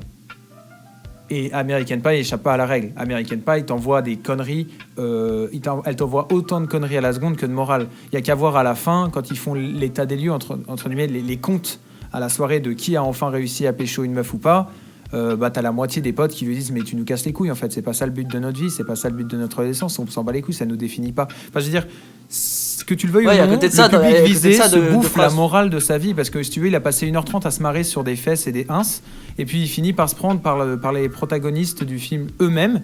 En fait c'est pas parce que t'es adolescent que t'as besoin de baiser avec une meuf pour être respecté quoi. Bien sûr, mais en fait tout est cassé par la fin où finalement ils finissent tous par coucher en fait. Voilà. Donc j'ai envie de te dire c'est quand même. Oui mais ils finissent par coucher dans un bon et dû forme entre guillemets. C'est-à-dire qu'ils finissent quand même par coucher avec la meuf qu'ils ont aimée et avec pour avoir vu. Ouais mais il l'aime. Ouais mais il l'aime. Ça... C'est bien la vision de la femme quoi. Donc la meuf mature, elle c'est forcément c'est celle qui se tape un petit jeune parce que les femmes d'un certain âge. Non, mais après, il faut voir le petit jeune. Non. On parle vraiment de personnages très caricaturés et qui sont principalement faits. D'autant plus que, comme je l'ai dit tout à l'heure, American Pie, c'est avant tout une saga. C'est pas seulement un film. Pour moi c'est les 3 premiers. Et puis après, il faut arrêter le massacre. D'autant plus que, si tu veux, le premier est sorti en 99, puis 2001, puis 2003. Le 4, il est sorti en 2012. Donc, si tu veux, il y a déjà un pas qui a été fait. Déjà, on n'est plus du tout dans l'ère des teen movies. Et puis surtout, merde, il y a eu 10 ans entre le 3 et le 4, ça marche juste plus, les gars. Mais surtout, quand je dis que c'est une saga, c'est parce que ces personnages ultra caricaturés, et même le personnage de la MIF, et même le personnage de l'étrangère complètement en info, et tout ce que tu veux, ils vont revenir au fur et à mesure des films, et à chaque fois, ça va être souligné, parce que c'est des films qui se veulent majoritairement humoristiques, beaucoup plus que réalistes. Mais non, mais on est d'accord avec ça. Est-ce qu'il n'y a pas un problème quand même vis-à-vis de ça? Ce que je veux dire, c'est que c'est pas parce que c'est humoristique qu'on peut traiter les femmes comme de la merde et se dire que la seule utilité qu'elles peuvent avoir dans un film, c'est être des culs, des seins, qui soient vieux, étrangers ou de leur pays. Ce que je veux dire, c'est que c'est normal que des gens soient choqués en regardant ça, et c'est normal qu'il y ait débat vis-à-vis de ça et que les gens disent non, le film ne passe plus aujourd'hui parce que à l'époque on accordait un peu plus, enfin, on acceptait encore un peu plus, mais maintenant c'est plus possible du tout en fait. Genre, moi quand je regarde ça, et d'ailleurs, c'est ce que, comme je l'ai dit à Will, quand je l'ai commencé, au moment de la webcam, ça m'a fait péter un plomb, j'ai quitté le film, j'ai rage quitte, parce que je trouve que c'est n'importe quoi. Et c'est pas parce que c'est humoristique que ça passe, enfin, je veux dire, c'est n'importe quoi, parce que il la filme, ce qui est absolument ignoble. En plus, tout le monde la voit, c'est pas juste, enfin, je veux dire, ça dégringole. Oui, le mec, il a des problèmes après, oulala. C'est vrai qu'un mec qui a conscience d'être vu par beaucoup de gens et qui a la honte, c'est aussi grave qu'une meuf qui se fait filmer à son insu, qui est à poil, qui vient d'arriver en plus dans son école, donc qui connaît pas forcément tout le monde. Enfin, je sais pas, les femmes sont traitées comme de la merde. C'est un fait. Après, est-ce que tu peux l'accepter? Oui, non. Est-ce que moi je peux l'accepter? Oui ou non? Je pense que c'est plutôt une question de... Moi je t'invite surtout à voir les suites, parce que dans les suites, les personnages féminins prennent beaucoup plus de place, et encore une fois, certes, bon, on peut les voir, en tout cas, elles sont considérées par les protagonistes comme de la chair, de la viande, vraiment, pas plus, pas moins, sauf par 2-3 exceptions où, non, tu sais, je l'aime vraiment, j'ai des sentiments. Tu vois, et puis t'as son pote qui lui tape sur l'épaule en disant mon cul, c'est ton cul, c'est son cul qui te fout des sentiments, tu vois, genre vraiment. Bon, c'est lourd, c'est lourd et gras, on est bien d'accord. Mais force est de constater qu'il y a des personnages féminins qui, qui en foutent plein la gueule aux mecs, et pas dans le sens où elle les fout 6 pieds sous terre en les rendant minables face à ses potes. Non, il y a 2-3 personnages féminins, que ce soit dans le premier, dans le deuxième ou dans le troisième, mais encore plus dans le deuxième et dans le troisième, clairement, où à un moment, elle lui dit arrête de me prendre pour de la merde, arrête de me prendre pour de la vieille viande, je suis pas ta chose, je suis pas ton truc. Si c'est ça que tu cherches, ce sera ailleurs et ce sera sans moi. Et au final, le mec se prend une méga baffe dans la gueule et finit par se dire ouais, mais en fait, c'est pas son cul qui m'intéresse, c'est son petit cœur, quoi. Mais je suis d'accord avec toi que c'est l'inverse de la légèreté, American Pie. C'est lourd. la seule femme qui dit quelque chose. Enfin, il me semble, je m'en rappelle pas après, peut-être à un moment, mais je sais que c'est par exemple l'étudiante quand elle est dans la voiture et qu'elle lui dit bon gros, pourquoi tu me parles aussi aussi crûment, genre je vais te ramener chez toi, tu vois, enfin je vais te ramener à ta fête. Oui, oui. Parce que c'est une étudiante, du coup elle a pas la légèreté d'une lycéenne et vu que elle est pas vieille, c'est pas une grosse milf en fait, donc c'est la seule qui peut être un peu intelligente, sauf que après on dit que dans les soirées étudiantes, Bah non, je toutes suis les pas meufs d'accord sont avec des toi. grandes salopes, enfin bon bref, dans tous les cas, Non, bah non. Le personnage Deezer, ouais. c'est juste une étudiante qui est en chant, qui fait la connaissance du footballeur américain là. Et il y a le coup de foot direct. Et quand elle croit justement que lui la considère comme un petit cul à prendre, elle lui dit cash, ouais non, cherche pas, moi je cherche un mec sérieux. Et lui il fait tout. Il finit même juste par quitter son équipe de football américain en disant les mecs en fait à choisir, bah, je préfère encore Heather quoi. Et il va avec Heather. Pareil pour Victoria. Victoria qui est en couple depuis 2 ans avec le même mec et ils sont jamais couchés ensemble et le mec il commence à péter des câbles parce que au bout d'un moment il serait peut-être temps de concrétiser, tu vois, enfin dans sa logique du moins. Et elle qui est en mode à chaque fois non mais moi je veux faire, mais en fait, et on apprend au fur et à mesure, c'est juste parce qu'elle l'a jamais fait et parce qu'elle redoute, parce qu'elle a peur de ça, et ils finissent par le faire vraiment dans les bonnes conditions parce qu'ils s'aiment et parce qu'ils ont envie d'aller plus loin. Donc non, je suis pas d'accord. Il y a effectivement, je trouve que la mère de Stifler est mal écrite parce que c'est juste une mifle qui se tape l'intello. Michel, celle qui finit par se taper le personnage principal, est juste une info un peu bébête. Non mais il y a, Voilà, il y il y a des celle, trucs qui sont du mal coup, écrits, mais je suis non, mais toutes les meufs du sont coup, pas du coup, chacune, des poupées. il y en a une, du coup, celle du chant là. Elle, enfin non, du coup l'autre de base, elle avait peur Michel. de coucher, donc elle fait une pipe à son mec, tu vois. Donc du coup elle le satisfait quand même. Après, il essaie de la satisfaire avec le livre, je sais pas quoi, des punis, bref, peu importe. C'est Ouais. gentil de J'avais vouloir oublié cette satisfaire partie-là sa du film. compagne, mais c'est encore plus gentil euh, dans le but de vraiment la rendre heureuse et pas juste de la baiser, parce qu'il y a un moment, on sait pas trop si tout ce qu'il veut c'est de la baiser, mais qu'il aime. Mais il faut baiser. Mais il l'aime, mais il faut baiser. Tu vois. Enfin, je veux dire, le problème c'est que c'est le but de toute chose.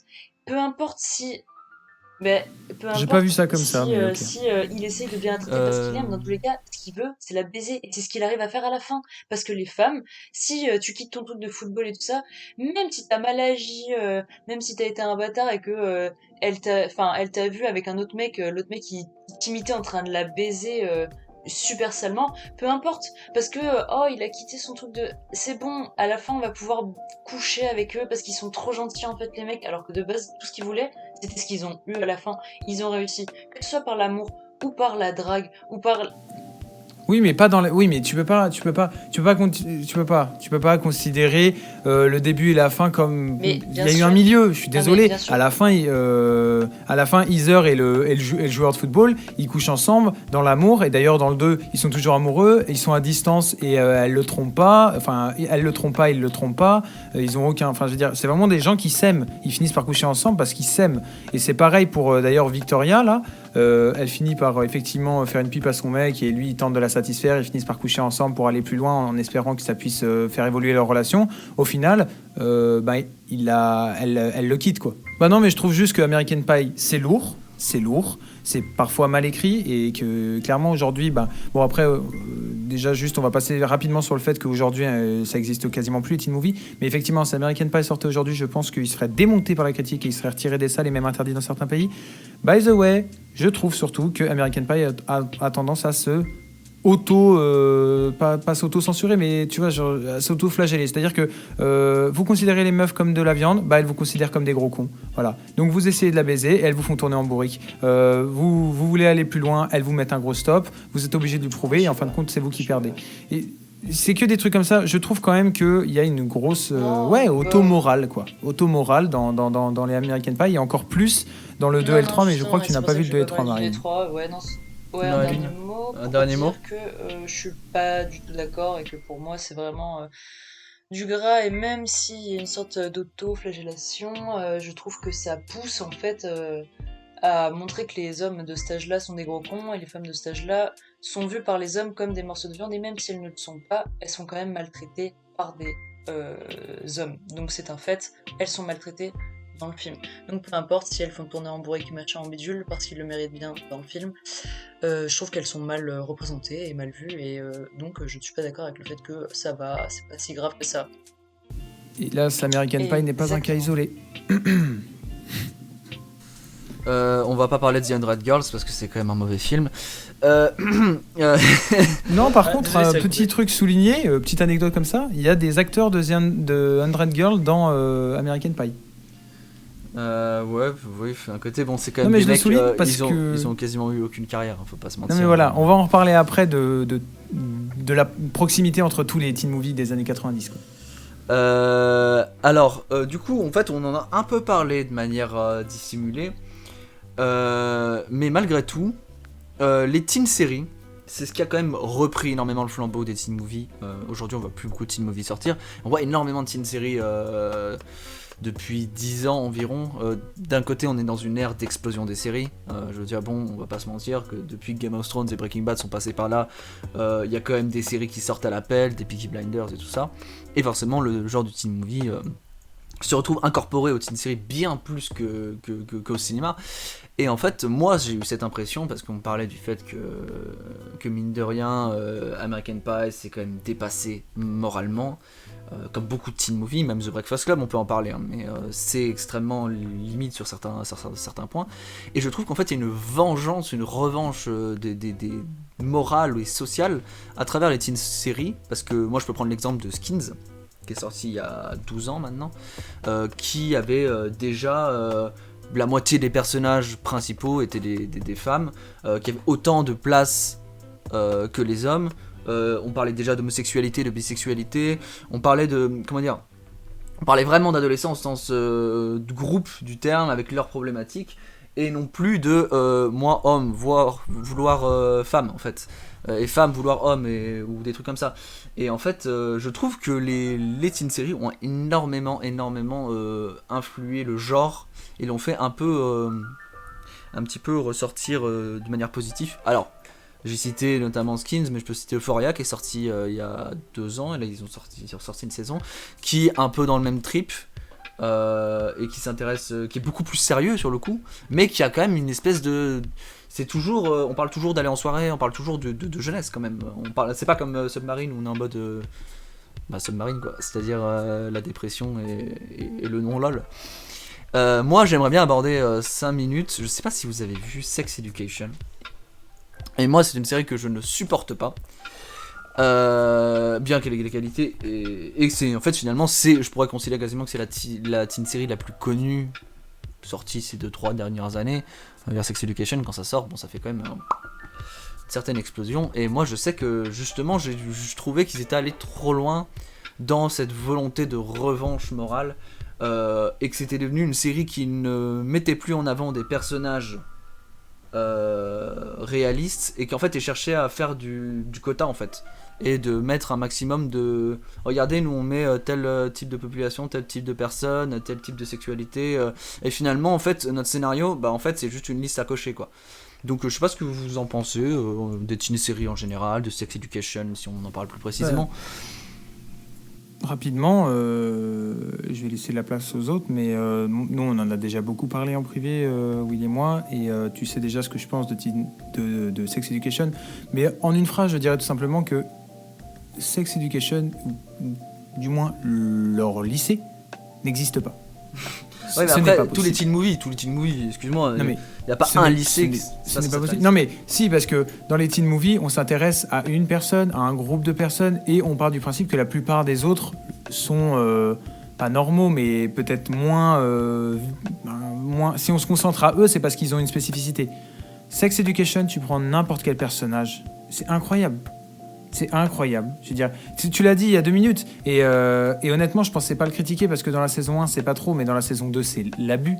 C'est ça, quoi. On met un personnage, il faut qu'il ait une minorité, une sexualité différente, il faut qu'il soit paumé dans sa vie, il faut qu'il ait un problème soit avec la drogue, soit avec ses parents, soit avec machin. Et c'est pas possible, en fait. Il n'y a pas un personnage qui est simple, il n'y a pas un personnage qui est abordable, et honnêtement, j'ai pu m'identifier à personne dans la série Sex Education. Je lui reproche pas sa ribambelle de héros et sa ribambelle d'intrigues. Je trouve ça très très stimulant, très très très loisif, mais faut admettre que bah ouais, au bout d'un moment, le black qui a deux parents qui sont en fait deux femmes, donc un couple lesbien qui peut pas s'entendre et qui lui fout une pression de fou, sort avec la meuf qui a une vie de famille très très compliquée, qui vit dans une caravane et qui a sans doute un passé avec la drogue, avec un frère qui est anciennement dealer, qui est en fait le crush de Otis, qui a une mère célibataire qui est sexologue et qui rêve de se taper son plombier, dont la fille d'ailleurs qui est sans doute une fille adoptée, parce qu'on n'a jamais vu la mère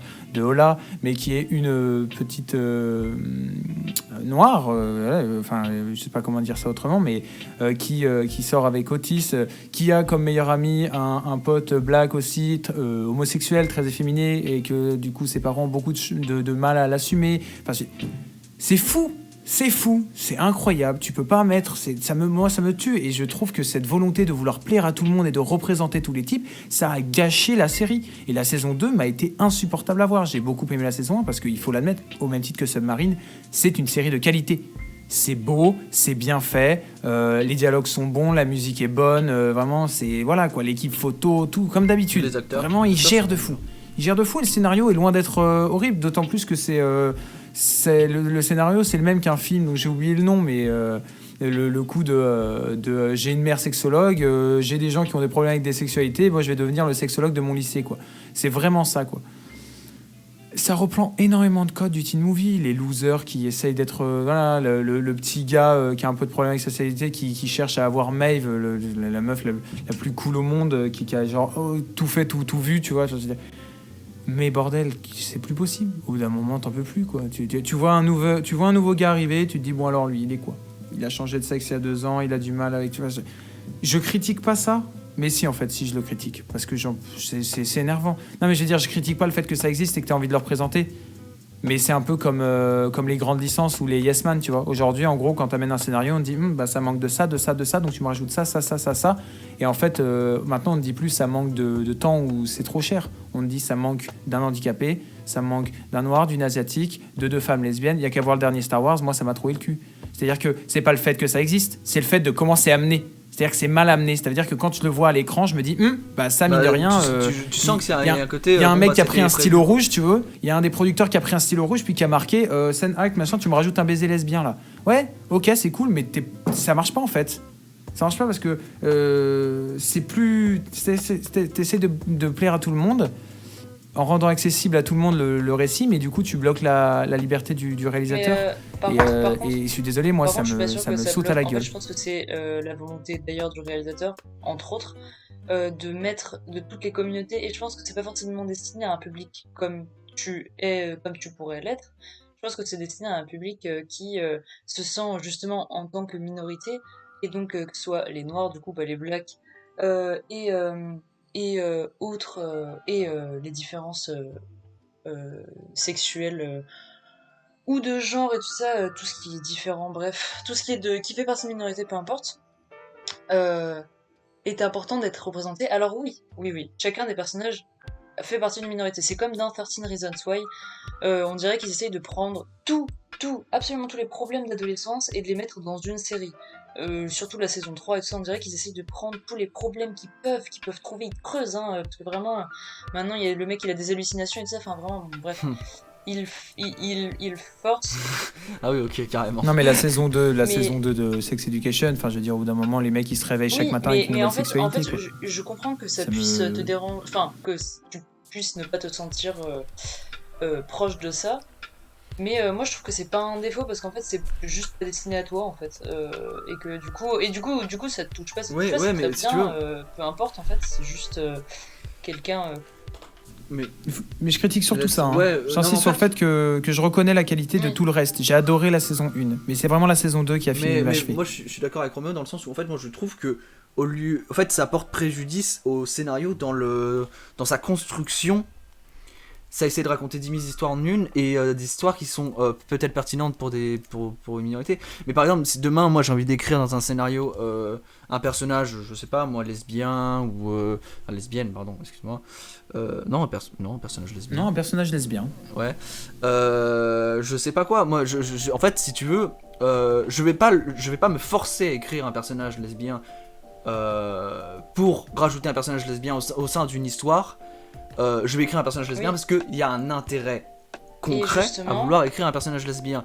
Je pourrais te donner un exemple de jeu vidéo qui est The Last of Us 2 où on a un couple lesbien qui a été écrit en tant que tel et qui a du sens, alors que les histoires de lesbiennes dans Sex Education, on dirait que c'était juste remplir un cahier des charges. Et le tout, c'est bien d'avoir une visibilité, c'est cool, mais si c'est pour que ça détruise l'essence même d'en mettre une, ça n'a aucun sens, ça perd son sens. Moi, je trouve que... C'est ce que je dis depuis le début, c'est que je suis d'accord. En fait, le problème, c'est que pour moi, c'est juste là où on n'est pas d'accord, c'est le fait que pour moi, le scénario n'est pas mal fait, enfin, n'est pas dérangé par... qu'on n'est pas public. Pourtant, on n'est pas public, c'est ça ? Le scénario n'est pas dérangé par le fait qu'on veuille mettre de tout. Je pense que le scénario est fait pour qu'on mette de tout, de toutes les minorités. Dans le sens que c'est pas dérangé parce qu'ils veulent mettre absolument un couple lesbien parce que le cahier des charges. Je pense que c'est une série qui se veut être avec tous les types pour pouvoir avoir un public hyper varié. C'est pas du tout... Non, mais je pense vraiment que Sex Education c'est inscrit là-dedans, ouais, comme ça. Enfin, je pense pas que ce soit des gens qui sont venus remplir des cahiers des charges. Je pense vraiment que le réal, les réals, voulaient représenter ça à l'écran. Parce que je pense que c'est très d'actualité. Mais je trouve que effectivement, ça dessert le scénario, ou du moins le réalisme de la série, parce que je trouve que, du coup, le crédit que j'accordais à un personnage est bouffé par le personnage précédent. Il y a tellement de personnages à problème quand je dis problème, c'est parce qu'ils sont mal dans leur peau, parce qu'ils ont des problèmes avec leurs parents ou avec machin. Je dis pas parce qu'ils sont homosexuels que ce sont des problèmes, attention. Hein. Mais le fait que tout le monde ait sa spécificité, moi si tu veux, tu prends Sex Education saison 2, tu enlèves la moitié des personnages, tu leur accordes 2 fois plus de crédit à ceux qui restent, j'y crois. Tu vois ce que je veux dire ? Alors que là, en fait, j'arrive pas à accorder du crédit à qui que ce soit et sans déconner, le dernier épisode de Sex Education, mais c'est la foire. Il y a plus rien. Il y a plus rien qui va. Et je suis persuadé que c'est pas parce que ça m'atteint pas. Parce que si vous voulez, moi j'ai quand même parlé de ça avec mon oncle qui a 60 balais aujourd'hui. Il adore Sex Education. Je suis persuadé que c'est pas une question de public ou d'âge. Je suis juste persuadé que ça n'a pas marché sur moi, quoi. Non, moi je trouve que du coup ça dessert le scénario. Je trouve ça très mauvais. Je sais pas. Moi je pense juste que, je suis d'accord si t'apprécies ou t'apprécies pas, mais je pense que c'est une question d'appréciation et non de qualité. À mon sens. Alors je trouve que certes, soit comme quand j'ai... mais c'est de la subjectivité, ça c'est sûr. Comme je disais tout à l'heure, je suis d'accord avec le fait que peut-être qu'un petit peu moins d'éléments serait pas trop demandé, mais je pense que ça se veut aussi de toucher un maximum et de montrer que tout le monde est accepté, en fait, tout simplement, et d'accord, du coup ça embrouille et ça fait peut-être pour certaines personnes un peu l'inverse de ce que ça voudrait se donner, mais je pense que c'est ça le but donné de cette série et que c'est volontaire qu'il y ait tant de différences. Alors moi en ce qui me concerne, j'ai pas d'avis. Moi j'ai pas d'avis non plus parce que j'ai pas vu la saison 2, j'ai vu que la première saison, du coup forcément que j'ai beaucoup aimé d'ailleurs. Un avis sur cette première saison ? Ça fait un petit moment, du coup j'ai pas énormément de souvenirs, mais je me souviens vraiment avoir passé un bon moment. La première saison n'était pas si sympathique. Et on va arriver vers la fin de ce podcast, mais avant, l'instant citation. Je vous ai demandé à chacun de choisir une citation d'un teen movie qui vous a touché. Du coup, moi, Marie, je te laisse commencer. C'était du film Les lois de l'attraction. C'était la phrase depuis quand coucher avec d'autres femmes signifie être infidèle. J'ai trouvé ça assez excellent parce que je trouve que ça représente assez bien en fait l'excès des teen movies, dont la loi de l'attraction, qui sont pour moi très souvent, pas toujours, mais très souvent, très excessifs et assez ironiques ou grotesques, quoi. Et en même temps, ça a un certain sens dans le film pour moi, parce qu'ils n'en sont pas ensemble et donc du coup ils se tournent autour mais ils ne sont pas en couple, donc ils ne peuvent pas se tromper, tout ça, blablabla. Mais peu importe, je trouve que c'était sympa pour un teen movie, et disons que c'est la seule phrase où je me suis dit celle-là elle est restée, elle est pas partie, donc je voulais donner celle qui est restée et voilà. Dylan, éventuellement. Alors, moi, en ce qui me concerne, c'était dans le cercle des poètes disparus. Et la phrase en question, c'est nous ne rions pas de vous, mais avec vous. Et je l'ai trouvée assez lourde de sens, cette phrase, parce qu'en fait, bon, elle est sortie à un moment où le professeur demande à un de ses élèves de lire son poème. Et il lui répond, c'est bien le premier poème à recevoir une note négative. Et ensuite, il lui dit, nous ne rions pas de vous, mais avec vous. Et en fait, j'ai beaucoup aimé cette phrase parce qu'elle remet un certain contexte. Dans la période actuelle, on a plutôt tendance à utiliser la critique et à la recevoir comme une attaque. Alors qu'en fait, la critique, à la base, c'est quand même quelque chose qui est censé nous permettre d'évoluer et de faire de notre mieux. Et du coup, je pense que c'était bien de replacer un petit peu ça aussi. C'est pas forcément une attaque à la base, même si c'est considéré comme tel aujourd'hui. Je vois un peu l'idée. Je comprends bien l'idée. Alexis ? Alors, moi, ça a été un peu compliqué, mais j'ai choisi au final une citation de Submarine.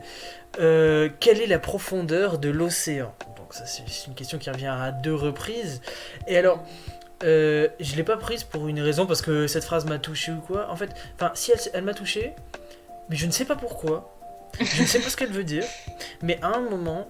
Cette phrase arrive et elle me trotte un peu dans la tête, dans le sens où voilà, il y a toute une métaphore avec, ou plusieurs métaphores d'ailleurs, avec l'eau dans ce film, et je me demandais je me demandais en fait si vous aviez un peu un éclairage sur ça, parce qu'on parle donc c'est le père qui en parle et qui dit voilà, j'ai l'impression d'être la tête sous l'eau. Donc est-ce qu'on se dit, est-ce que c'est un rapport avec la dépression ou quoi? Mais d'un autre moment, ça fait référence à littéralement au seul moment glorieux de sa vie, au seul moment de bonheur, presque de sa vie. Et du coup, je me demandais, est-ce que vous aviez un peu réfléchi à ça ou... Non, moi je pense vraiment que c'est une jolie métaphore de la dépression. Oui, parce que son père il le dit qu'il se sent comme il a toujours l'impression d'être sous l'eau et que c'est ça d'être son ressenti en fait, tout simplement. Il a l'impression d'être tout le temps sous l'eau et que des fois il en sort, mais c'est très rare. Et pour moi, c'est vraiment on peut faire une analogie avec la dépression vraiment très, d'accord, très forte. D'accord. Ok, bon, bah, ça va. Mais je creuserai encore, mais voilà, ok. Bah merci bien. Moi personnellement, j'ai choisi certainement la plus pétée de toutes les phrases que nous avons dites jusque-là, étant donné que c'est littéralement la phrase la plus importante du film, ce qui fait que j'ai pas cherché très longtemps, mais à la fois je la trouve tellement incroyable, et je crois même que je n'ai pas vraiment la nécessité de la commenter. Ça vient du cercle des poètes disparus. On lit pas ni écrivons de la poésie parce que c'est joli, on lit et écrit de la poésie parce qu'on fait partie de l'humanité, et l'humanité est faite de passion. La médecine, le droit, le commerce sont nécessaires pour assurer la vie, mais la poésie, la beauté, la romance, l'amour, c'est pour ça qu'on vit. Elle est beaucoup mieux en anglais, mais je vais pas vous la faire en anglais parce que mon accent n'est pas très bon. Roméo ? Ouais, moi j'ai choisi la citation d'un film qu'on a hélas trop peu cité, mais bon, si on avait dû parler de tous les films qu'on avait prévu de parler, on en aura encore pour une bonne heure. Et il s'agit de The Breakfast Club, donc le premier film de John Hughes, juste avant La folle journée de Ferris Bueller, qui est une des plus grandes découvertes de Sunset Coffee, puisque je ne l'avais pas vu avant qu'on me distribue le corpus. Et la citation en question, c'est « Quand on grandit, le cœur meurt ». Alors elle a une double signification pour moi, et c'est pour ça que je l'ai choisie, parce que quand je l'ai lu, je me suis dit, c'est celle-là que j'attendais. Elle arrive à un moment très charnière dans le film, c'est quasiment avant la fin. Pour faire rapidement, Breakfast Club, ça raconte l'histoire de 5 adolescents en hors de colle, qui viennent tous de milieux très différents, qui ont tous des vies très différentes, qui sont différents. Et ils sont, encore une fois, très très caractérisés par ça. On a la fille un peu chelou du fond, le mec premier de la classe qui a que son cerveau et rien de reste, le monsieur muscle qui fait du sport et qui a un peu tapé du crâne, le rebelle et la princesse.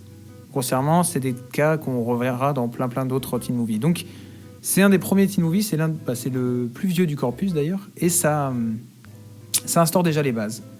Et à cette fin de film, il se retrouve... donc après une bonne heure de film, une bonne heure et demie, ils sont très désinhibés, ils parlent franchement, c'est limite des amis, et on ne sait pas pourquoi, ils sont en train de se marrer et d'un seul coup, ça vire du rire aux larmes. tout le monde parle de ses problèmes.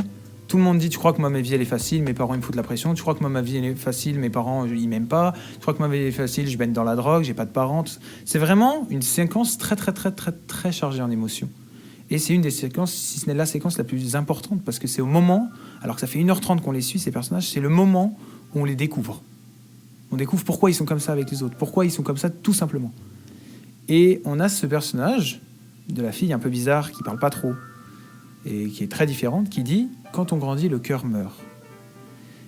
Et elle marque deux choses. Dans la diégèse du film, elle marque le fait que là, on est en train de vivre un moment charnière de notre adolescence, que quand on va quitter cette salle de course, rien ne sera plus pareil, parce qu'on aura changé, et que nos parents, qu'on le veuille ou non d'ailleurs, je crois qu'elle le dit à un moment, nos parents sont la représentation de nous plus tard. On finira par être nos parents. Ces gens qu'on déteste et qui sont très différents de nous et qui n'arrivent pas à nous comprendre, on va finir comme eux, et on sera pareil avec nos enfants. Et donc quand on grandit, notre fougue, notre adolescence, tout ce qui se passe actuellement dans cette pièce disparaît, et ne reste qu'un vague souvenir. Ça, c'est pour l'intradiégétique. Maintenant, dans l'extradiégétique, je trouve que cette phrase résume très bien le teen movie. C'est-à-dire que, pour moi, le teen movie est un genre de film, une mode, un style, qui est dépassé, qui n'existe plus. Aujourd'hui, les teen movies, c'est plus ce que c'était. Et surtout, c'est mort, en fait. Parce que tout ce qui faisait le teen movie, je veux dire, tout à l'heure, j'ai parlé des acteurs de 100 Girls qui jouaient dans American Pie, mais pour avoir maté je sais pas combien de films pour organiser cette émission, il y a un bon gros nombre de films dans les teen movies qui se passent dans les années 90 et c'est tout le temps la même chose. On retrouve des musiques à droite à gauche dans certains films, on retrouve des acteurs qui jouent dans plusieurs films. Voilà, ou la musique d'American Pie que j'ai vue dans 2 autres films, ou O'Reilly, Baba O'Reilly de The Who qu'on retrouve dans 3 ou 4 films. Enfin, je veux dire, tout ce côté MTV, rock adolescent, summer vibe, les styles vestimentaires ahurissants de The Clueless, par exemple, tu vois. Et tout ce truc, toute cette essence du teen movie est mort en fait. Il est resté dans les années 80, il est resté dans les années 90 et aujourd'hui on est en 2020 et ça n'existe plus. Il n'y a qu'à voir les teen séries. Ce n'est plus des teen movies, c'est des teen séries. Pourquoi ? Parce qu'à l'époque, ça faisait kiffer les jeunes de sortir le samedi, prendre 5 francs chacun, d'aller se cloîtrer au fond d'une salle, au fond d'une salle sombre, de se mater un teen movie qui parlait de leur adolescence en disant putain j'aimerais trop faire la même chose et se barrer de la salle en mode alors que les parents avaient la télévision à la maison et mataient des films des années 30 à la télévision. Et aujourd'hui, c'est l'inverse. Aujourd'hui, c'est les parents qui emmènent la petite sœur voir le dernier film du cinéma. Et nous, les ados, je dis pas ça, je fais pas une généralité, mais grossièrement, aujourd'hui, le streaming s'est massivement développé grâce aux adolescents qui, en fin de compte, matent des teen séries depuis leur ordinateur. Et ouais, quand on grandit, le cœur meurt. Et maintenant qu'on est grand, clairement, les teen movies, c'est plus ce que c'était. Les adolescents qui mataient les teen movies en 80, aujourd'hui, c'est des adultes et je suis sûr qu'ils matent pas les teen movies d'aujourd'hui. Effectivement. Voilà. Et du coup, la conclusion est bien trouvée. C'est ici qu'on va signer la fin de l'émission. C'était un plaisir d'être avec vous en tout cas. Oui, un Merci plaisir. beaucoup. Plaisir partagé. Nous aurons donc l'occasion de se retrouver parce que la première émission étant terminée, il y a encore beaucoup à venir. N'hésitez pas à nous suivre sur Spotify, sur Deezer et sur YouTube. Nous sommes en partenariat avec l'association Several Strip qui dirige des courts-métrages dans la région Rhône-Alpes, dans l'occurrence, et qui nous aide à pouvoir avoir un petit peu de visibilité. Passez un bon moment, merci de votre écoute et bonne journée, bonne soirée à vous. Au revoir. Bisous. Au revoir. Bisous, ciao.